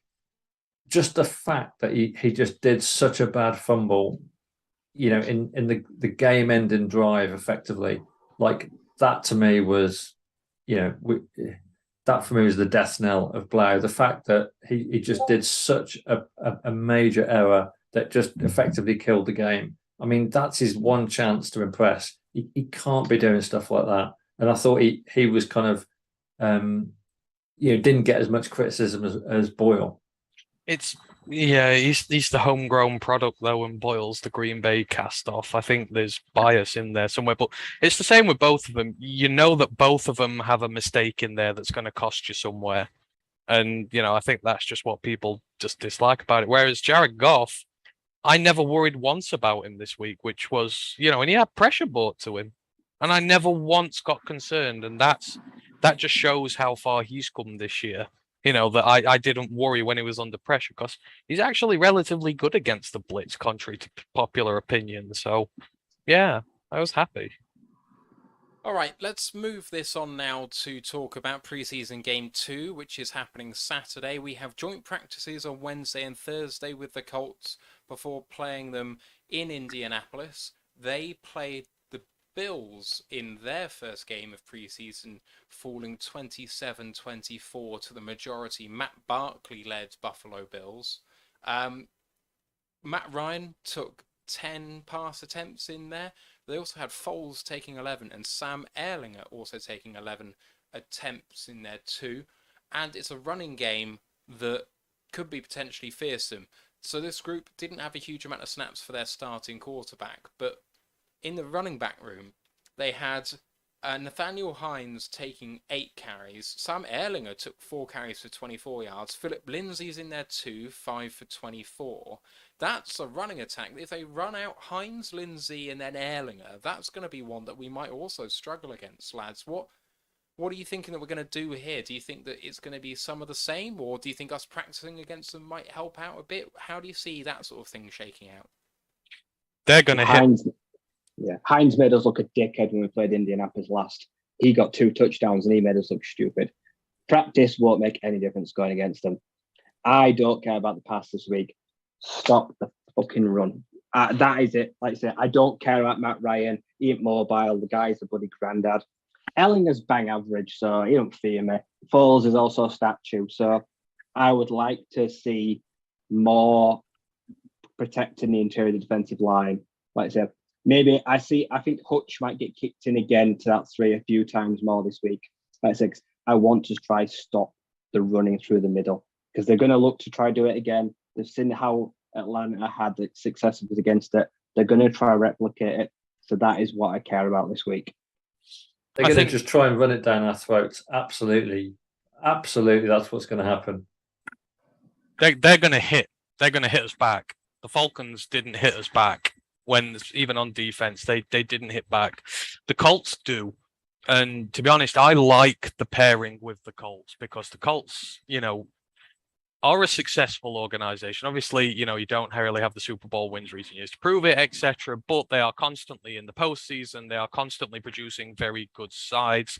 The standards there are a lot higher, especially when it comes to your trench warfare. Their offensive and defensive lines are going to smack you back as hard as you hit them. And to train up against that level of guy, to make their roster, you have to be damn good. There's none of this, there might be a special teamer with a little bit of upside. You really got to be good to make this roster. So even when you're facing off against their backups, they're going to bring the fight to you. And if you're not ready, if you're not feeling it, you're not 100%, you're going to lose. So, this week, the offensive line is going to be in for a much tougher test. This is where we're really going to see what they're made of. Hopefully, if Vitai's healthy, if we can run over them like we did the Falcons, then Jesus, we've got something special on our hands because they are such a level up of opposition from what the Falcons could offer us there. And then likewise on the defensive side, as the guys have already said, they are going to run it down us because that's what they can do. They've got tough, well-built linemen. Great at getting out to the second level, great at shedding their blocks on the interior. They're just going to come and smash you in the face, and you've got to hit them back harder. It's Dan Campbell's big speech. You're going to knock us down, we'll get up, we'll knock you back. This is where that sort of mantra is going to be tested. And I'm very interested to see how we deal with it because, again, I keep making the point, we've invested a lot in the trenches on both sides of the ball. So these tests now where I don't want to see us nullified. I don't want to see us not be able to get pressures. I don't want us to not be able to run the ball on them because that shows your investment is not working. So I'm intrigued, but I'm concerned at the same time because this is a good side. Even the backups will be, and it'll be interesting to see how we go about it. I just hope we play hard, though, and really, really give them as good as they get. And like I said, this will stand us in good stead for week one because the Eagles are similarly gifted along their trenches as well. So this is going to be great practice for them. The other thing I'm looking for, I think, is some of the guys who did really well on limited snaps to come in, play some more meaningful snaps and actually continue to play well. So I want to see Chase Lucas start, or at least take the majority of the snaps in that slot corner role. I want to see Josh Woods take a lot of snaps in that linebacker role. I want to see Kirby Joseph get more snaps at safety. I want to see whether Funchess can carry on this sort of reign of form at tight end and see whether Brock Wright can match him and maybe Mitchell can get on and do a little bit himself. I want to see the guys who are really in a battle for a roster spot realise that they're in a war now and really come to the fore, because if you have a look at this wide receiver group, it's really good. I mean, you have a look at some of the guys even further down their depth chart, and Paris Campbell is struggling for snaps. Kiki Kuti, who did really well in Houston, is struggling for snaps. Our secondary group is going to be tested by a wide receiver group, a quarterback group that isn't bad. If Nick Foles takes meaningful snaps, he's going to get the ball to where it needs to be on time quite often. And so, Foles is much better than the normal second-string quarterback that we're going to face in preseason. It's going to give our secondary a test, lads. Like I say, they're just a team who's really good across the board at the minute. They're probably going to be one of the ones who are going to make a run at it this year if Matt Ryan works out for them. So they've got a roster which shows that the depth is really good. So our depth needs to stand up and be accounted for. We need to throw on them. We need to, be fearless because, they didn't even make the playoffs last year. So there are weaknesses to be exposed there, but you have to be a good side to do that. So, this is just going to be grit. This is a grit week. When you play in Indianapolis, you've got to bring the fight. You've got to bring the grit, and no half-assedness is gonna cut it, So I agree. In the second string, if you're in the second string and you want to get on the roster, you need to perform in this game. Yeah, you go and smack a lineman, drop him on his arse, pancake him, something like that. Show that, I want it more than this guy does. And he's on a team who's, their team's going into the postseason possibly this year. This is your chance to shine. This is your chance to show, you can do it. Because like I say, you're coming up against a really good Eagles team week 1. So if you want to make this roster and contribute against the Eagles, you've got to be able to contribute against the Colts, because you won't get the same sort of problems with them. And their quarterback might even be better at this minute in time. So who knows? But that needs to stop. That whole bloody flushing out the pocket stuff as well. Breaking contained annoys the hell out of me. Marcus Mariota and Desmond Ridder, I don't care what anyone says, they are not the creme de la creme of rushing backs. They really, really are not. They're okay. They ain't the gold standard. They ain't close to the gold standard. And when they run on you, you've got issues. And like you said, the other week, Erlinger ran a lot.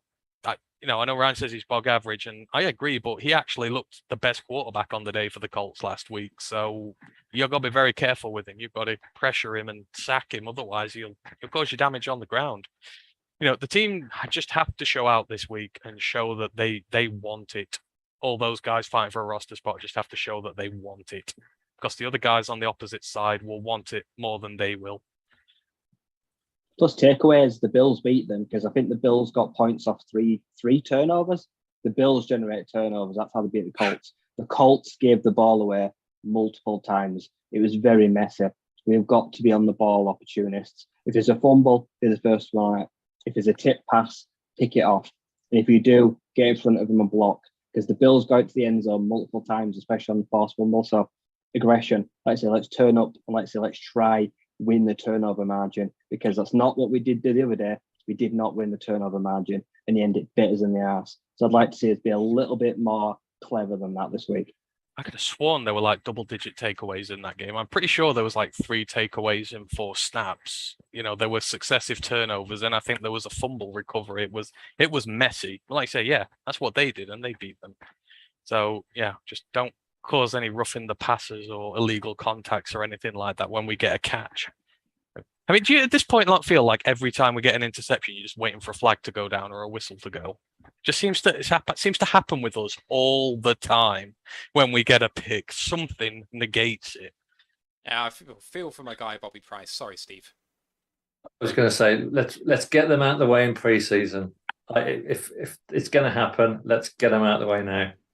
Oh God, I'm already worrying. You saw Cleat yesterday was just throwing out illegal contact penalties like they were candy. It was just like, oh my God, he's going to screw us on illegal contact this season, because he just loves to do that against us. I feel like these new rules are going to get abused really bad. Makes a difference from hands to the face. So we're moving onwards and upwards here. Anyway, game 2 at Indianapolis after our joint practice on Wednesday and Thursday. You can watch that Saturday, August 20th, 6 p.m. Eastern, 11 p.m. UK time. I don't know whether Ant's going to be around for it, but we streamed live last time as we were watching it. I know a few guys enjoyed the over-the-top British reactions to the game, so I might do that again. What about you, man? Isn't it 6 p.m. our time? Is it 6 p.m. our time? Is it 1 p.m. start, is it? Well, I feel like when I put the times in, it comes up with our times. Oh, it might do. I don't know. Because I'm at work. I didn't think I'd be able to do it because I'm at work. Saturday, 20th of August at 6. I'm sure you're right. Anyway, the guys can work out when it is. Anyway, I think Sam is in the building, potentially. Sam, are you there? Yeah, I'm here. Sorry, I didn't realize the video was off. No, it's all good. So Sam Monson in the building, the greatest export from this side of the Atlantic that we have in the national media over there. Sam Monson, the lead NFL analyst for PFF. How are you doing, man? Thank you so much for joining us. Yeah, I'm doing well. How about you guys? Yeah, I think we're all good. Just reveling in the NFL starting again. It's a long off season for you guys, I'm sure. No, it's actually, it's a long off season in terms of, gap between actual football, obviously, but it's a really short off season in terms of, time where there isn't actually anything going on that we have to deal with. There's the NFL season, then there's the postseason, then there's free agency, then there's draft season. And it all kind of goes and strings together, and we end up basically May and June where there's not really much happening. And then July, you're into training camps, August, you're into preseason, and then you're back on the whole cycle again. So the NFL season has become like a 10-month process, really. I want to start actually with what I had at the end of my little prep doc that I sent over, but just because it's something I want to get front and center while the majority of people are still here, because we've been on a while already, and it's your charity work that you do on the PFF NFL podcast. And you've done, this is your 7th charity drive now, I think, but I just want to go back to the previous one that you did, driving around with your dad. So he's a doctor working with colon cancer, is that right? And you drove around in a refurbished E-Type Jag. Sounds amazing. Yeah, that one actually wasn't connected to the podcast really. But yeah, my dad was, as he said, he's a surgeon. He works in Orlando in Florida, and he had an E-Type Jag that he got restored from a legitimate barn find out in California. And he was saying, well, we could ship the thing over and blah, blah, blah, or we could drive it from California to Orlando. And then because he works at the hospital, they have a charity foundation. We were able to kind of turn it into a money raising thing as well. So we raised $15,000, something like that, for Men's Health. And yeah, drove a 1962 E-Type Jag from effectively San Francisco, California to Orlando, Florida. It was almost exactly 3,600 miles. In a car that I would imagine is the first E-Type that's visited a lot of those locations. I mean, just ridiculous trip, especially considering I think that you guys were saying that it had no air conditioning and it was horribly warm. Certainly for a lot of it, it had no air conditioning. Technically, there was air conditioning in the car. It worked for a while, sort of, but because it's been sort of aftermarket ad, it comes in like under the dashboard. So it's blowing at your knees, which is not tremendously helpful, and when you're actually, you think, in the desert, that's going to be really bad. It wasn't that bad in the desert, but when it really crapped out late in the journey and we're in like the deep south and it's 97 degrees and humid, 30, whatever that is, 35 degrees Celsius and humid, then it was just pretty awful. You have to have the windows down, drive as fast as you can. Even then it was still pretty bad.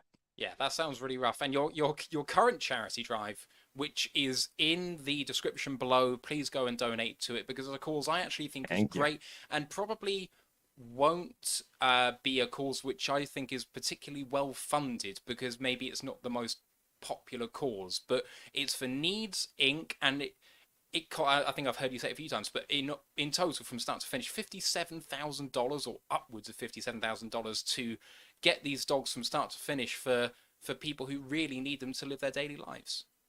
Yeah, service dogs. I don't know if people know this generally. I certainly didn't before I looked into it. I knew there was, they cost money and it was not an insignificant sum of money, but it can cost upwards of $50,000 to get and train a service dog, which for a lot of people are genuinely vital parts of their life. So if you need one of these things, and America healthcare generally is not the best funded thing in the world from an individual standpoint. Like the institutions do well, and there's a lot of money in the system, but if you have a need for a service dog, there's a pretty good chance you're on the hook for that money yourself.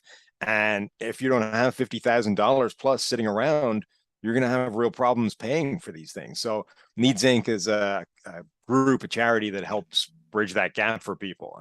And yeah, we're trying to raise $2,500 for them. And when we hit that goal, then we find out if I can pitch a baseball 60 miles an hour. Which you absolutely can, because Shane Warne bowls at 60 miles an hour in his pomp, and he wasn't even trying to throw it hard. He was trying to spin the bloody ball. So you're clearly going to do this, right?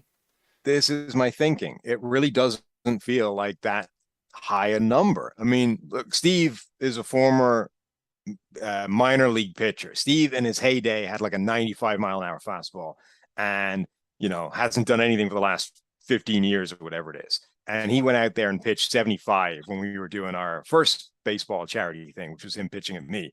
Now, 75 coming at you is not fast. I mean, I was, when he was talking this up, I was worried that we were going to get this thing firing down the pipe at me and it was going to be a nightmare. I was perfectly happy to stand in front of a 75 mile an hour pitch. And I was telling him, look, not only am I no longer concerned about being hit by this thing, like at this point I can walk out of the way of it if it's in danger of hitting me. Like 75 is not a problem, and I can hit 15 miles an hour slower than that and still hit 60. So I would be amazed if I can't hit 60, frankly. Yeah, I mean, there needs to be some sort of extra contribution you need to make if you fail, I think. Sorry, Steve. I was going to say, just from my limited view of Sam on his video screen, he looks considerably more athletic than Shane Warne. Oh, man. Heading in that direction, though, as the years go on, unfortunately. Right, let's speak now about you and your start, because I think you are sort of living the dream of a lot of us over here on this side of the Atlantic, really, in terms of starting out over here. And I don't really know where your enthusiasm in the NFL came from, but you started out learning about history and politics and law. How did this all come about? Blind luck, really. I moved around a lot when I was a kid. My dad is a doctor, and that's what happens when your parents are doctors. Usually you move a lot. So I spent a year when I was 7 in the States, in Minnesota.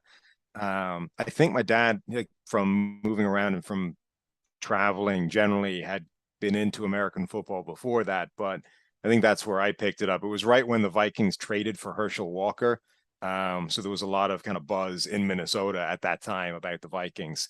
And then when I came back, it was sort of lucky in terms of it was the time where it was getting easier to watch American football in the UK and in Ireland, where, you know, Sky had the games and then Channel 5 had the games. And when I went off to college, you had pretty good access to all of it and stuff. So that was developing it was easier, sort of, there was more of a community online in terms of, message boards and all that kind of stuff. So, and then PFF came along. It was Neil Hornsby who set it up. And when he had the system, had the idea, had the kind of structure, and then needed people to come and help actually do games so that he could get anything out of it, all the first guys that he turned to were all from the official NFL UK message board. So myself, Ben Stockwell, who's still here as the kind of head data guy in PFF, Khaled El Sayed, Gordon McGuinness, who runs social media for us now. Sort of all the first people in the door at PFF all came from that NFL UK message board. And they were just, people that Neil knew, who knew enough about football and were in a position to come in and help do games. So it was kind of really lucky that we were just in the right place at the right time for this opportunity that came along. I don't know if the rest of you guys have my doc and want to ask one of the questions that are on there, roughly in order. You do the next one, and then I'll get it up. Cool. Just obviously, you've been seen on the pod a lot in your proud Ireland shirt. You're still a big fan of rugby over there, and you've got the All Black shirt on there. Did you revel in the Ireland victory against the All Blacks? Oh yeah, particularly because after the first game where we lost, there was somebody emailing in the podcast, talking about how unfortunate it was that Ireland were getting their ass kicked on the tour in New Zealand, and then obviously answered with 2 straight wins, beat the Maori as well, and the first series win in New Zealand by anybody in the professional era. So there was the Ireland remaining good is obviously great, but there's something kind of joyous for anybody that isn't from New Zealand watching the existential crisis of New Zealand rugby. I don't know if there's a sporting institution anywhere in the world that is simply less used to losing, So New Zealand dropping down to 5th in the world is like a legitimate crisis for the entire rugby world in New Zealand. They're talking about changes. Everybody needs to be fired. This is a disaster. We're not even good anymore, Whereas for most of the world, 5th is fine. 5th is just what happens in the general cycle of things, right? Like Ireland is number 1 right now, could be number 5 by this time next year. All it would take is a couple of losses. Boys?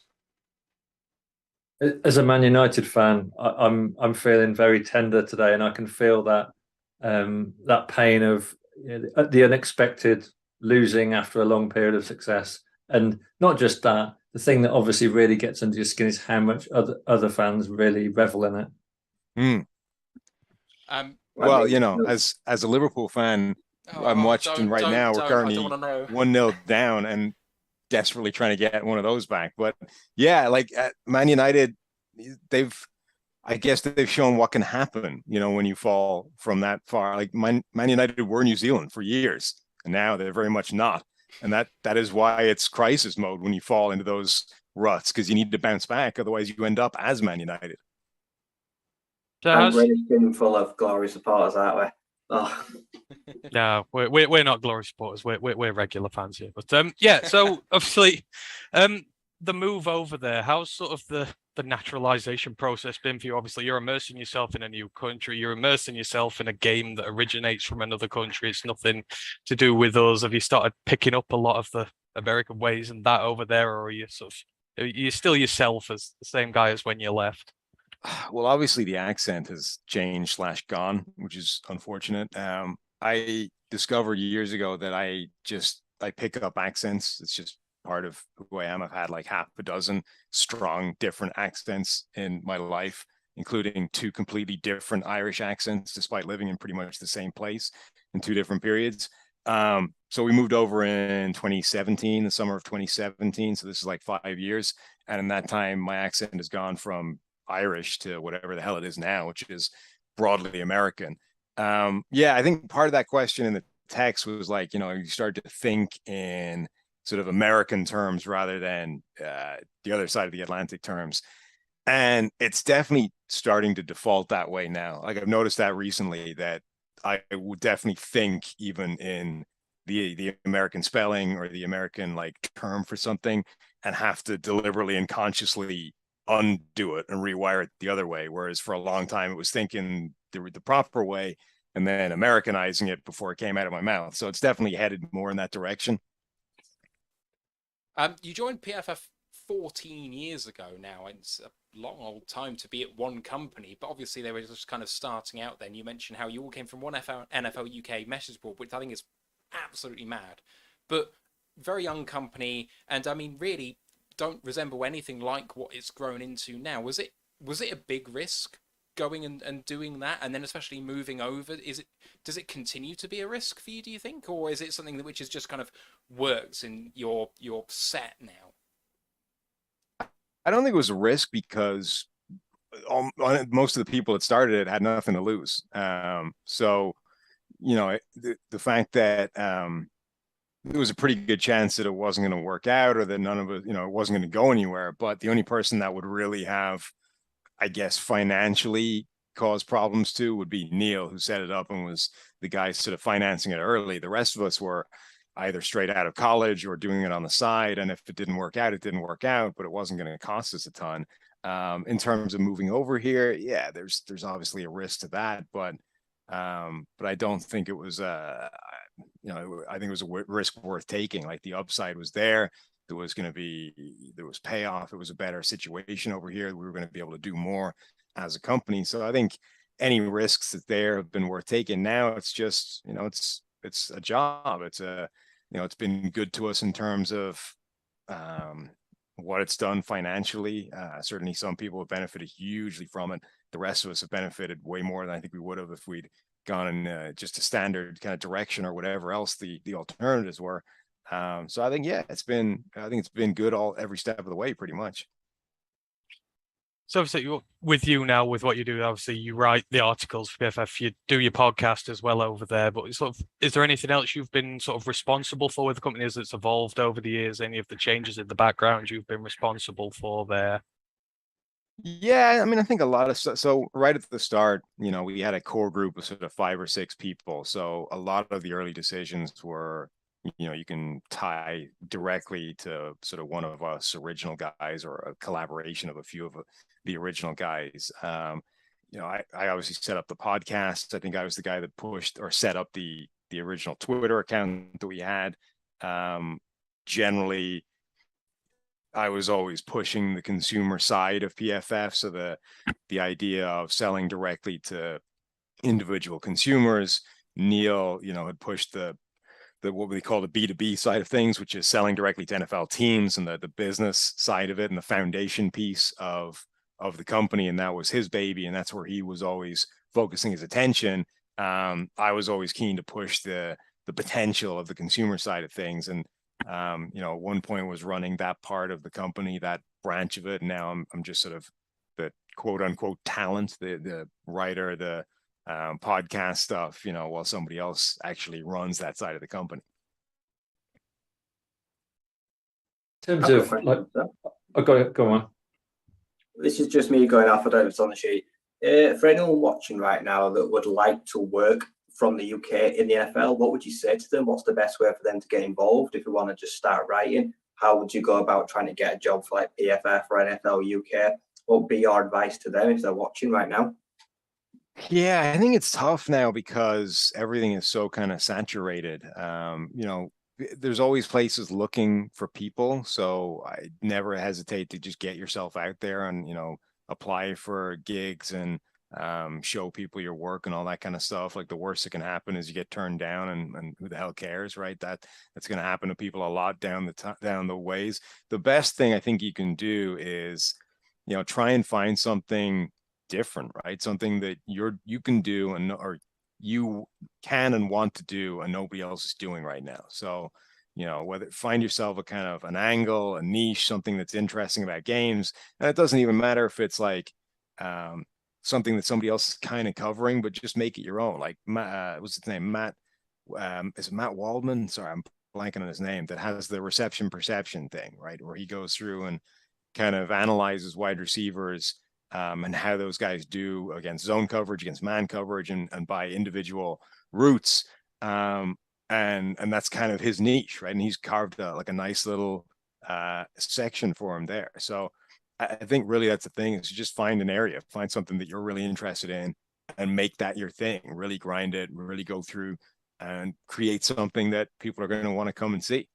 I love how you said niche and not niche, which is just great. That's one that I haven't done. I'm actually converting people to that the other way and making sure that I refuse.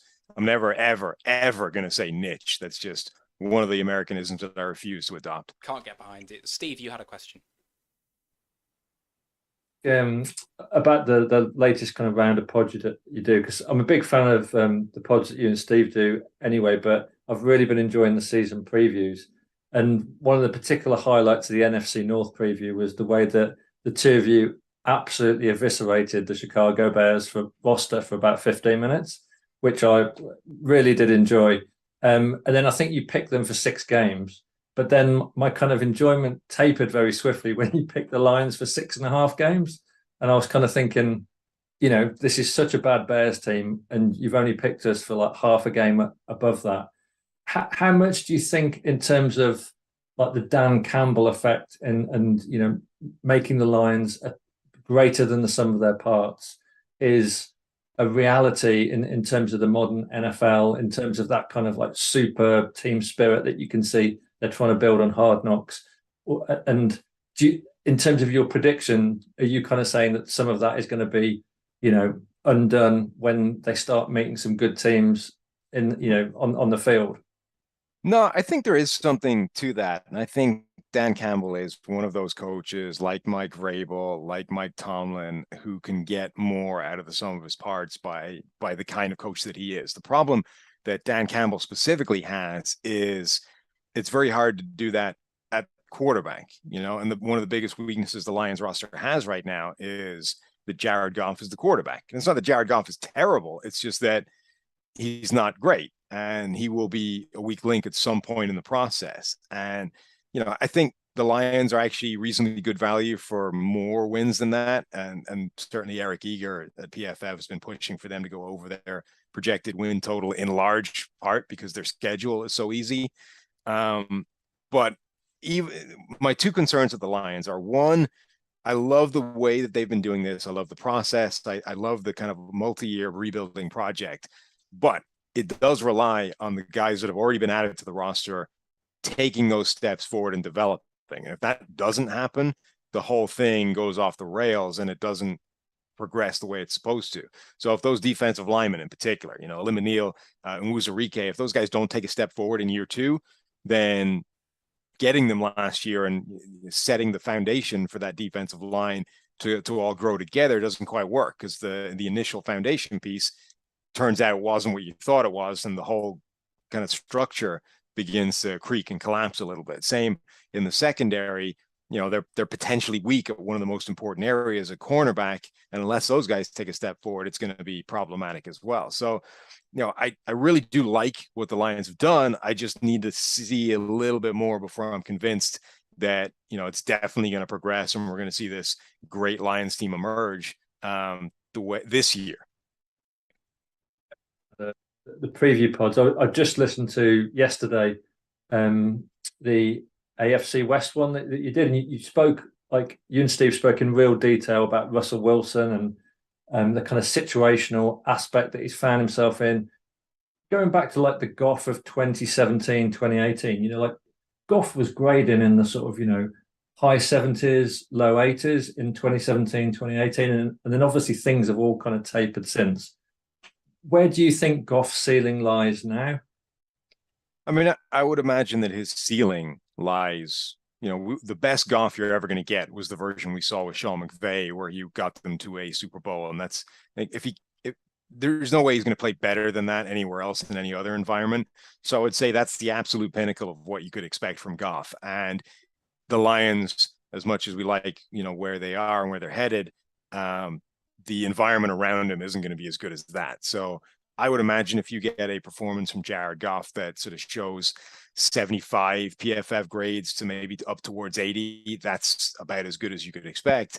And that's fine. Like, that's decent, but it's not going to take you, like you look at the Vikings, say with Kirk Cousins, like the Vikings top to bottom probably have a roster that might be similar to Detroit's right now, but Kirk Cousins was playing a high 80s graded quarterback. Like, he was a borderline top 5 kind of quarterback last season, and they still weren't good enough to go, where they needed to go. Okay, they had a lot of injuries and those kinds of things, but like, that's the kind of context of the Lions season and Jared Goff at quarterback. Like, the absolute maximum you can get out of Jared Goff is probably still a pretty significant step back from Kirk Cousins, and the roster is unlikely to be dramatically better from what Cousins has been dealing with the last few years. So it's sort of, it seems like it places a fairly hard ceiling on where Detroit can go with Goff as the quarterback. So I'm just trying to find a way to word this right. But obviously at PFF, you do all the stats, you do all the grades. You've mentioned that about the players there. How hard is it for you, someone who deals with this all the time, to then sort of just, take a minute, watch the players and use the eye test on the players on the field? Can you see them still improving there, or is it sort of, you just look at the metrics now and use them instead of, using the eye test instead?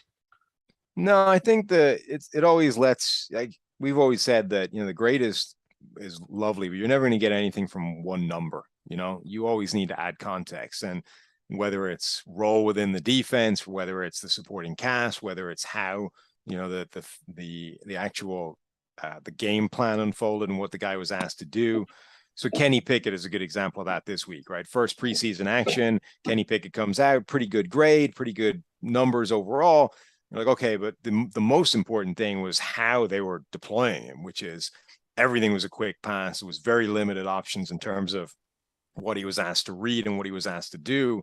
And if anything, that was more instructive to me than his grade. I honestly don't even really care what the grade was. It was like, can he operate at the NFL speed? Can he get the ball out of his hands quickly? Can he run an offense fastly and efficiently? Because he wasn't doing that at Pittsburgh in college, and that usually gets slower at the NFL level. Now, the Steelers basically went out there with a game plan that said, only do that.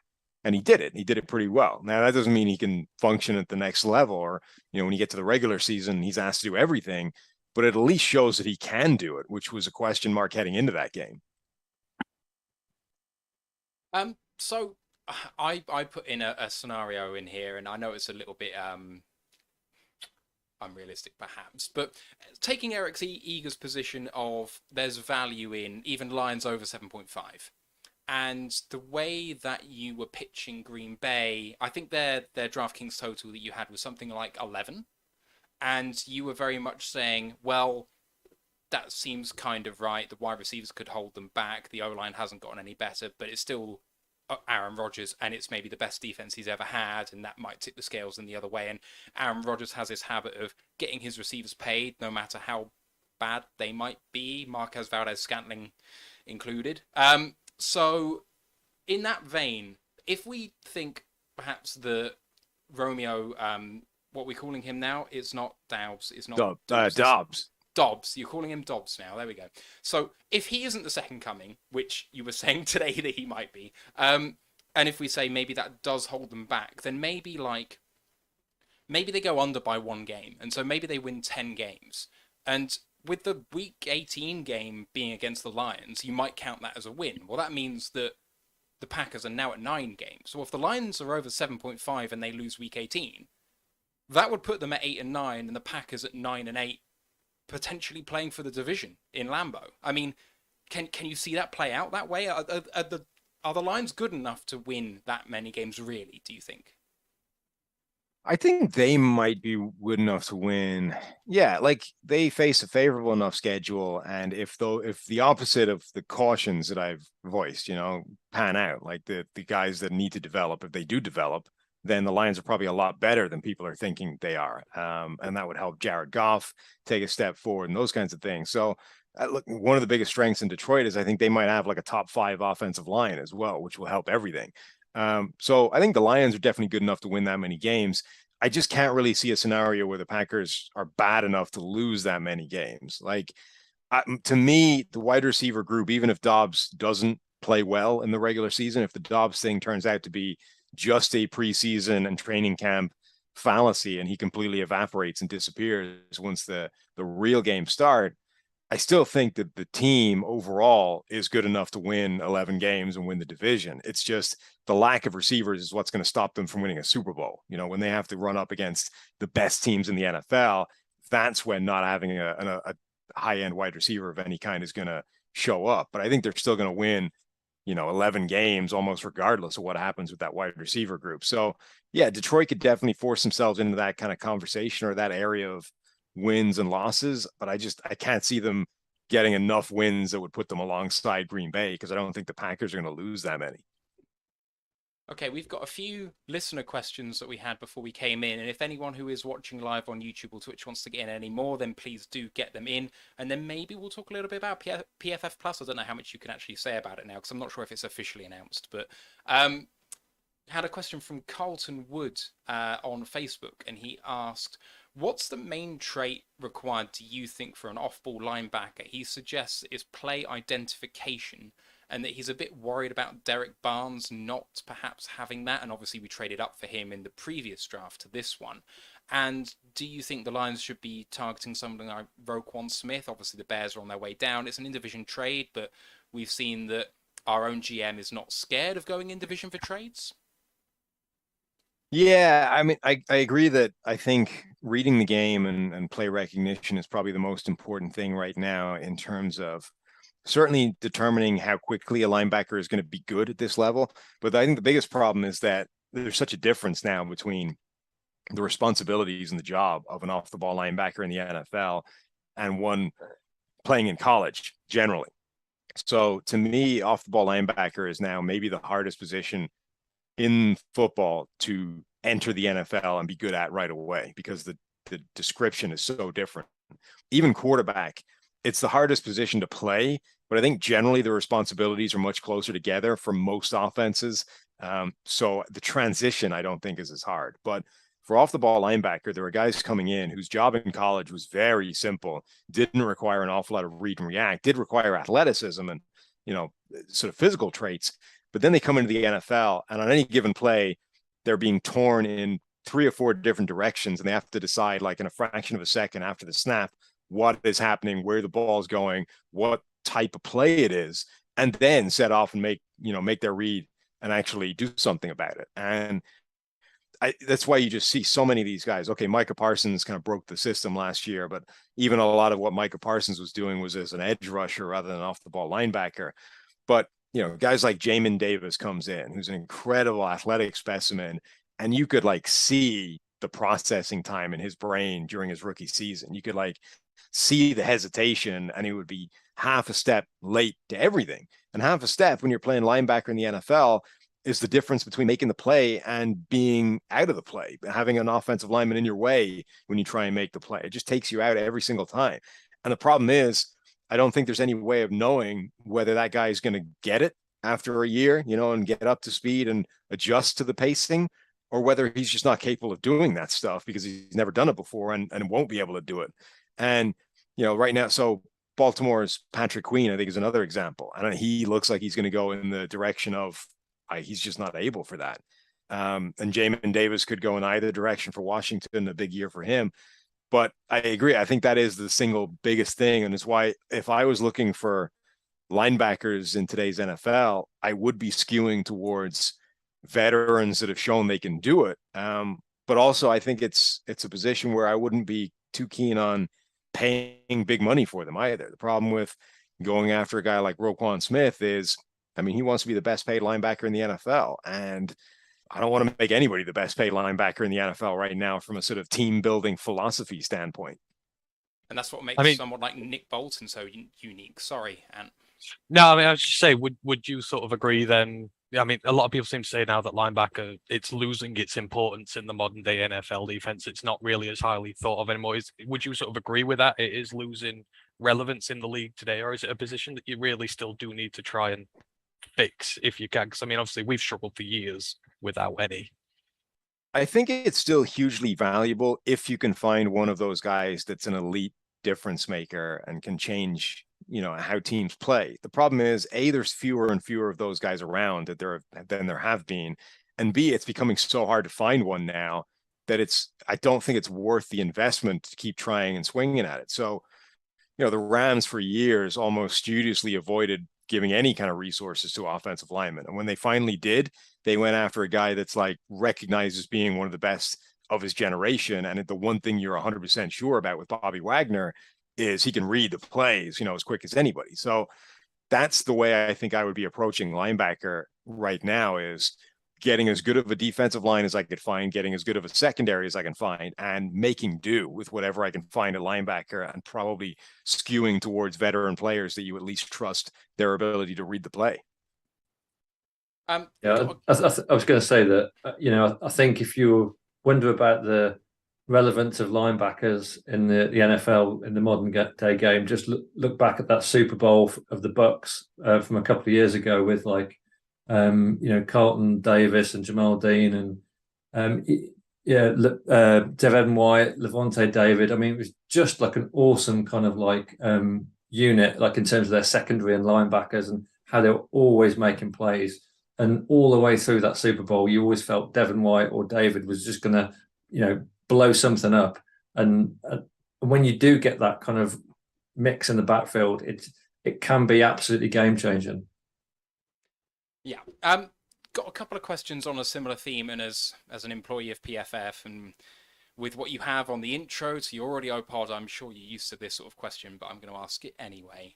Rob Wastoney on WhatsApp, and also someone else in the chat, Brian Shook, basically saying a similar thing, which is, what do you consider PFF's biggest failing to be, or factor that isn't considered? Brian Shook said, if you don't see PFF as the be-all and end-all of player performance analysis, what other tools do you think pair well with it to get a more complete picture of what's going on? So I think the big thing about PFF is that people think that everyone takes these grades and that's it. And I don't think that anyone thinks that you guys actually think that. But then when they react to it, it's like, well, PFF is just the worst thing since sliced bread because it doesn't take into account the nuances of what's going on.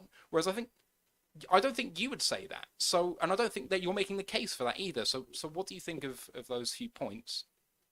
Yeah, I think what we've always said is, look, there's no one number is never going to tell you anything, tell you everything. You're always going to need additional layers of context. You're going to need to know how much a guy played. You're going to need to know what his role was. You're going to need to know all these different types of things.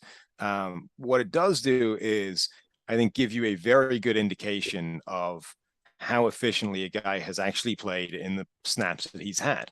And, you can always quibble about individual grades on any given play. And, people have always said, well, you don't know the assignments on any given play. Like, the assignments are not that hard to work out, right? If the assignments were so shrouded in mystery, then nobody would ever scout tape, right? Because you can't tell anything unless you're in the room You don't know what a guy was asked to do. So what's the point in watching this guy's tape? Like, it's literally worthless if nobody outside of their meeting room can tell what he was supposed to be doing on any given play. But everybody understands what coverages are. Everybody understands what an inside zone run play is. The assignments are not that difficult. Broadly speaking, most teams have like the same playbook in terms of the basic fundamentals, and there are adjustments and all those kinds of things. But a lot of the time you can kind of work out the role just from the other 10 guys, right? So this idea of, because it's not that hard to work out what most people are doing on any given play. Now, there are always going to be plays where that isn't true, and there is something specific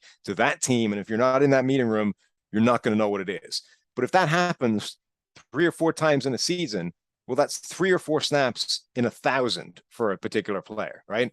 Now, because you get those 3 or 4 snaps wrong, that doesn't mean that the other 996 snaps were worthless and you should just not look at anything. In fact, like, because that's the implication, right? Is if you can't tell what a guy's doing on a few snaps where you get it wrong, then the whole system is a waste of time. Well, the alternative is you don't do any of this stuff and you just throw on a tape and you eyeball it and you say, well, that guy felt like he was pretty good. I didn't write anything down, but I remembered a few plays, and that feels like the way it went. The point we've always made is that, not being perfect doesn't mean that the system is not a vast improvement over what came before it. And you only need to like think about what the landscape was like before PFF existed to know that that's true. You would see terrible offensive linemen being talked about as one of the best in the league because they were a former first round pick, and you would hear they've started 76 straight games. Like, well, what the hell does that mean? Like, starting 76 straight games is meaningless. All it means is you haven't found somebody that team thought was better. But once PFF comes along, there's some data about these guys, and it's much harder now for teams to keep those guys in the starting lineup. And we saw that, right at the start of PFF's kind of progress. There was a guard for the Buccaneers called Davin Joseph, who was a former first-round pick. And Davin Joseph started some absurd consecutive number of games for the Bucs. And consequently, there were a ton of people that said that Davin Joseph was a high-end NFL guard and never graded well, always graded badly. And I think the second the Bucs cut Davin Joseph, the second they finally got fed up of it, got rid of him, he didn't get picked up again. Like, he was just done. Like, he was not a good player. So I would simply argue that, look, we've never said that, the PFF grade on its own will tell you everything you need to know about a player. You're always going to need additional layers of context and data, a lot of which PFF gives you, with the stats and with the information that we have on the website and the analysis and what we can tell you about teams and all this kind of stuff. But also, even if you only had the grades and you were like the grades and the performances of individuals in certain periods of time, it's still vastly better than a landscape where none of that exists. And you just have to work on guesswork and relying on, here's a former player, let's hear what he says based off the 5 minutes that he watched tape. It's exactly the same point as well with college football, because you get the guys coming through the draft and there's this just trope of, well, he hasn't done it in the pros yet, so we can't know possibly what this guy's going to be like. And it's like, but you have potentially like a couple of thousand snaps on these guys. And yeah, it was against worst opposition potentially, and it was maybe not exactly the role he's going to play in the pros, but he still played snaps on a game which looks pretty damn similar to what he's going to do right now. And I mean, maybe in year one you limit what he does to what he already does well, but there must be some correlation between college and the pros. Otherwise, why does anyone try and get first round picks? Because they'd just be worthless. You just pick anyone anywhere and it doesn't matter. So that trope is the same sort of outdated that you're talking about when it comes to having PFF data or not. It's all information is valuable. But I think what's really interesting is like what you do provides something that the teams don't currently have. And does that mean that they're really bad at self-scouting? That, why aren't these teams watching their O-linemen individually and going, well, actually, yeah, he has played 30 straight games for us, but he whiffed on that and missed that, and yeah, that was okay, but like, so clearly they just didn't happen enough before you guys came along, right? Yeah, I mean, I think this is all stuff teams are getting better at. And we've heard anecdotally that teams have used our stuff to self-scout, and to say, okay, well, you guys are, you have your internal grades and they say this, the PFF grades say something completely different. Like, why is this position coach essentially overgrading his position? Because it makes that guy look better if he's out here saying, well, actually, my guys are doing pretty well. Obviously, the problem lies elsewhere, right? Like I know it looks like we're getting lit up, but actually the issue is somewhere else in this team. Like, I think that was probably something that was happening in NFL teams, and all PFF is a check to that potential abuse of power. So that's one of the ways I think that's happening. I think teams generally have just gotten better at that, at self-scouting and understanding like where their weaknesses and their strengths are, and not accepting just because we drafted a guy and he was in the first round and therefore we believe he has this talent. Like, at some point, if he's not showing it in the NFL, you have to cut bait and say, this is not going to happen. And Matt mentioned briefly there about, obviously you do PFF college now as well. Is it harder to grade down in college? Obviously, when you're in the NFL, you're grading, they're playing against the best of the best in the NFL, etc. When you're coming in through college, obviously you're coming in as a freshman, you're playing, you're really young, etc. Is it harder to grade doing the college game, or is it just pretty much the same as what you do with the NFL?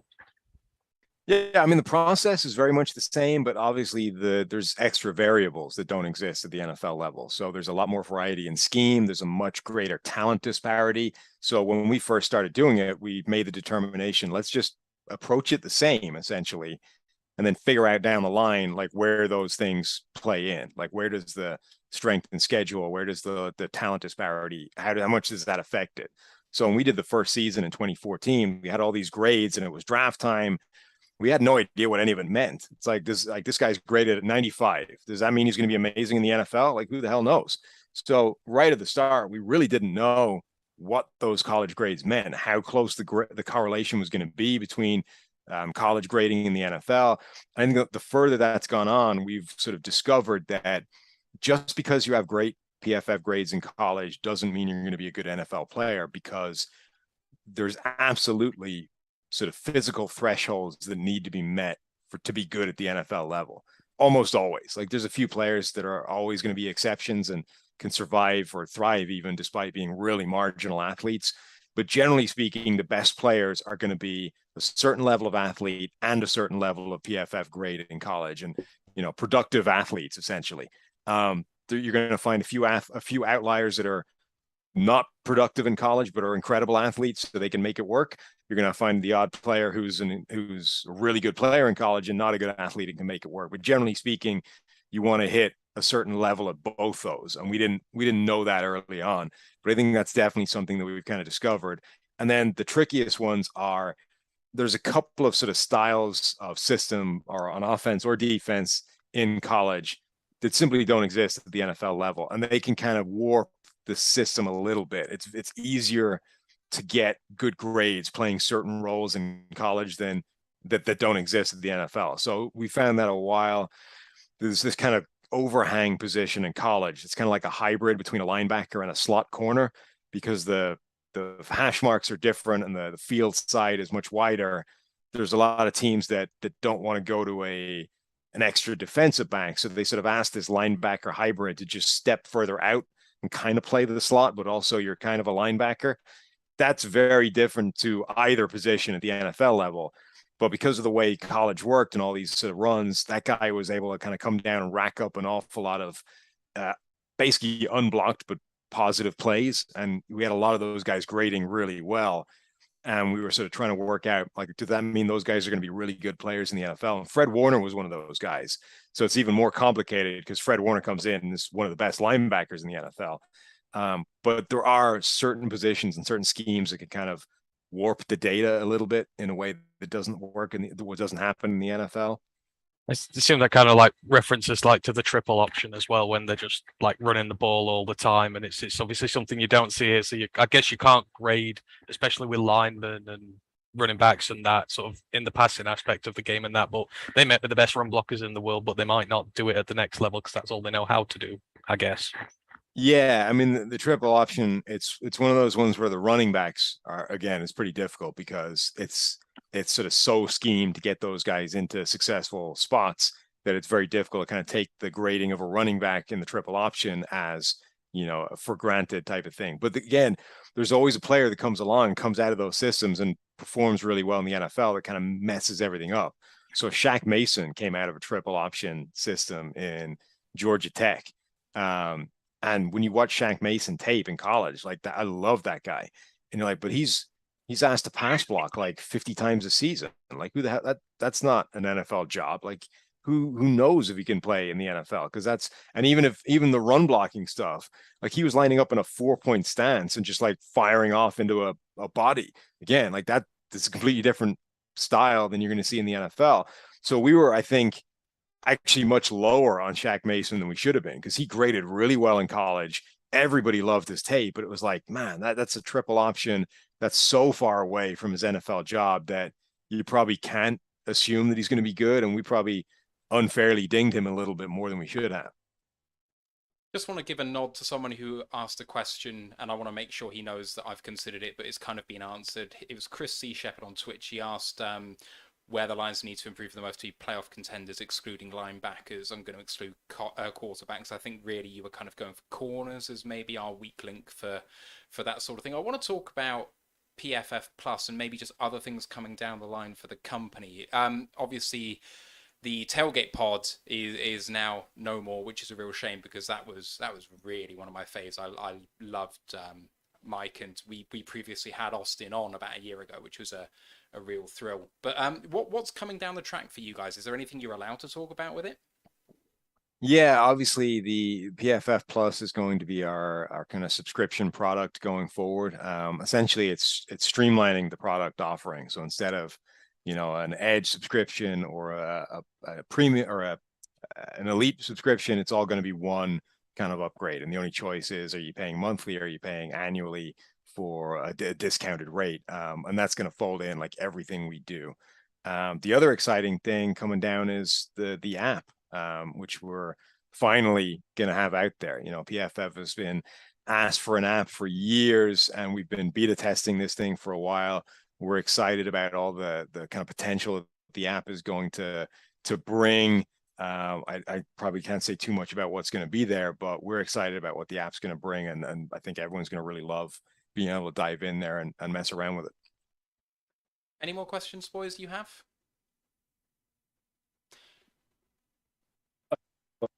In terms of, I know it's sort of early days in terms of the season predictions, but who you talked a lot about like the NFC being weaker, but do you think there's any team in the NFC that can sort of challenge any of the kind of perennial, big boy favorites, Kansas City, Buffalo in the AFC this season? I think they definitely can. I mean, that's the thing. The NFC is much weaker, I think, as a conference, but the top teams in the NFC are still going to be absolutely legit. I mean, we saw last season with the Rams, when they got going and when they were firing on all cylinders, they're capable of going up against anybody. I think the very top teams in the NFC, that's going to be the case again. The Rams will probably be one. The Bucks will probably be one if Tom Brady and that offensive line stay intact. The NFC East will be interesting. I think Philadelphia, there's a sneaky chance they could win the division and actually be a really good team this year, and could take it to anybody. And, depending on what Romeo Doubs does in Green Bay, if they can find a legit number one receiver, they could go up against anybody. So I think the conference is weaker. They just don't have the strength and depth, and the middle class is much poorer than in the AFC. But those top teams, I think, like whoever ends up in the Super Bowl, I think we're going to end up with a legit Super Bowl. I don't think we're going to be looking at this and saying like, whoever, like the AFC Championship game is the de facto Super Bowl. Whoever gets to the big game is just going to annihilate whoever comes from the NFC. You got like a sneaky team that you think no people aren't talking about, but you can see maybe not in Super Bowl, but certainly causing a playoff upset but isn't on other people's radar at the moment. Yeah, I don't even know if it falls into that category, but I think people are not talking enough about Arizona, because of the way the Cardinal season keeps ending. They keep collapsing down the stretch, and so the offseason always feels like a disaster. And you go back 12 months. Like people were talking about Cliff Kingsbury being on the hot seat and maybe he gets fired. Then they go and win like 11 games. They won 3 more games in the season before. They make the playoffs for the first time in a long time. Like things went well.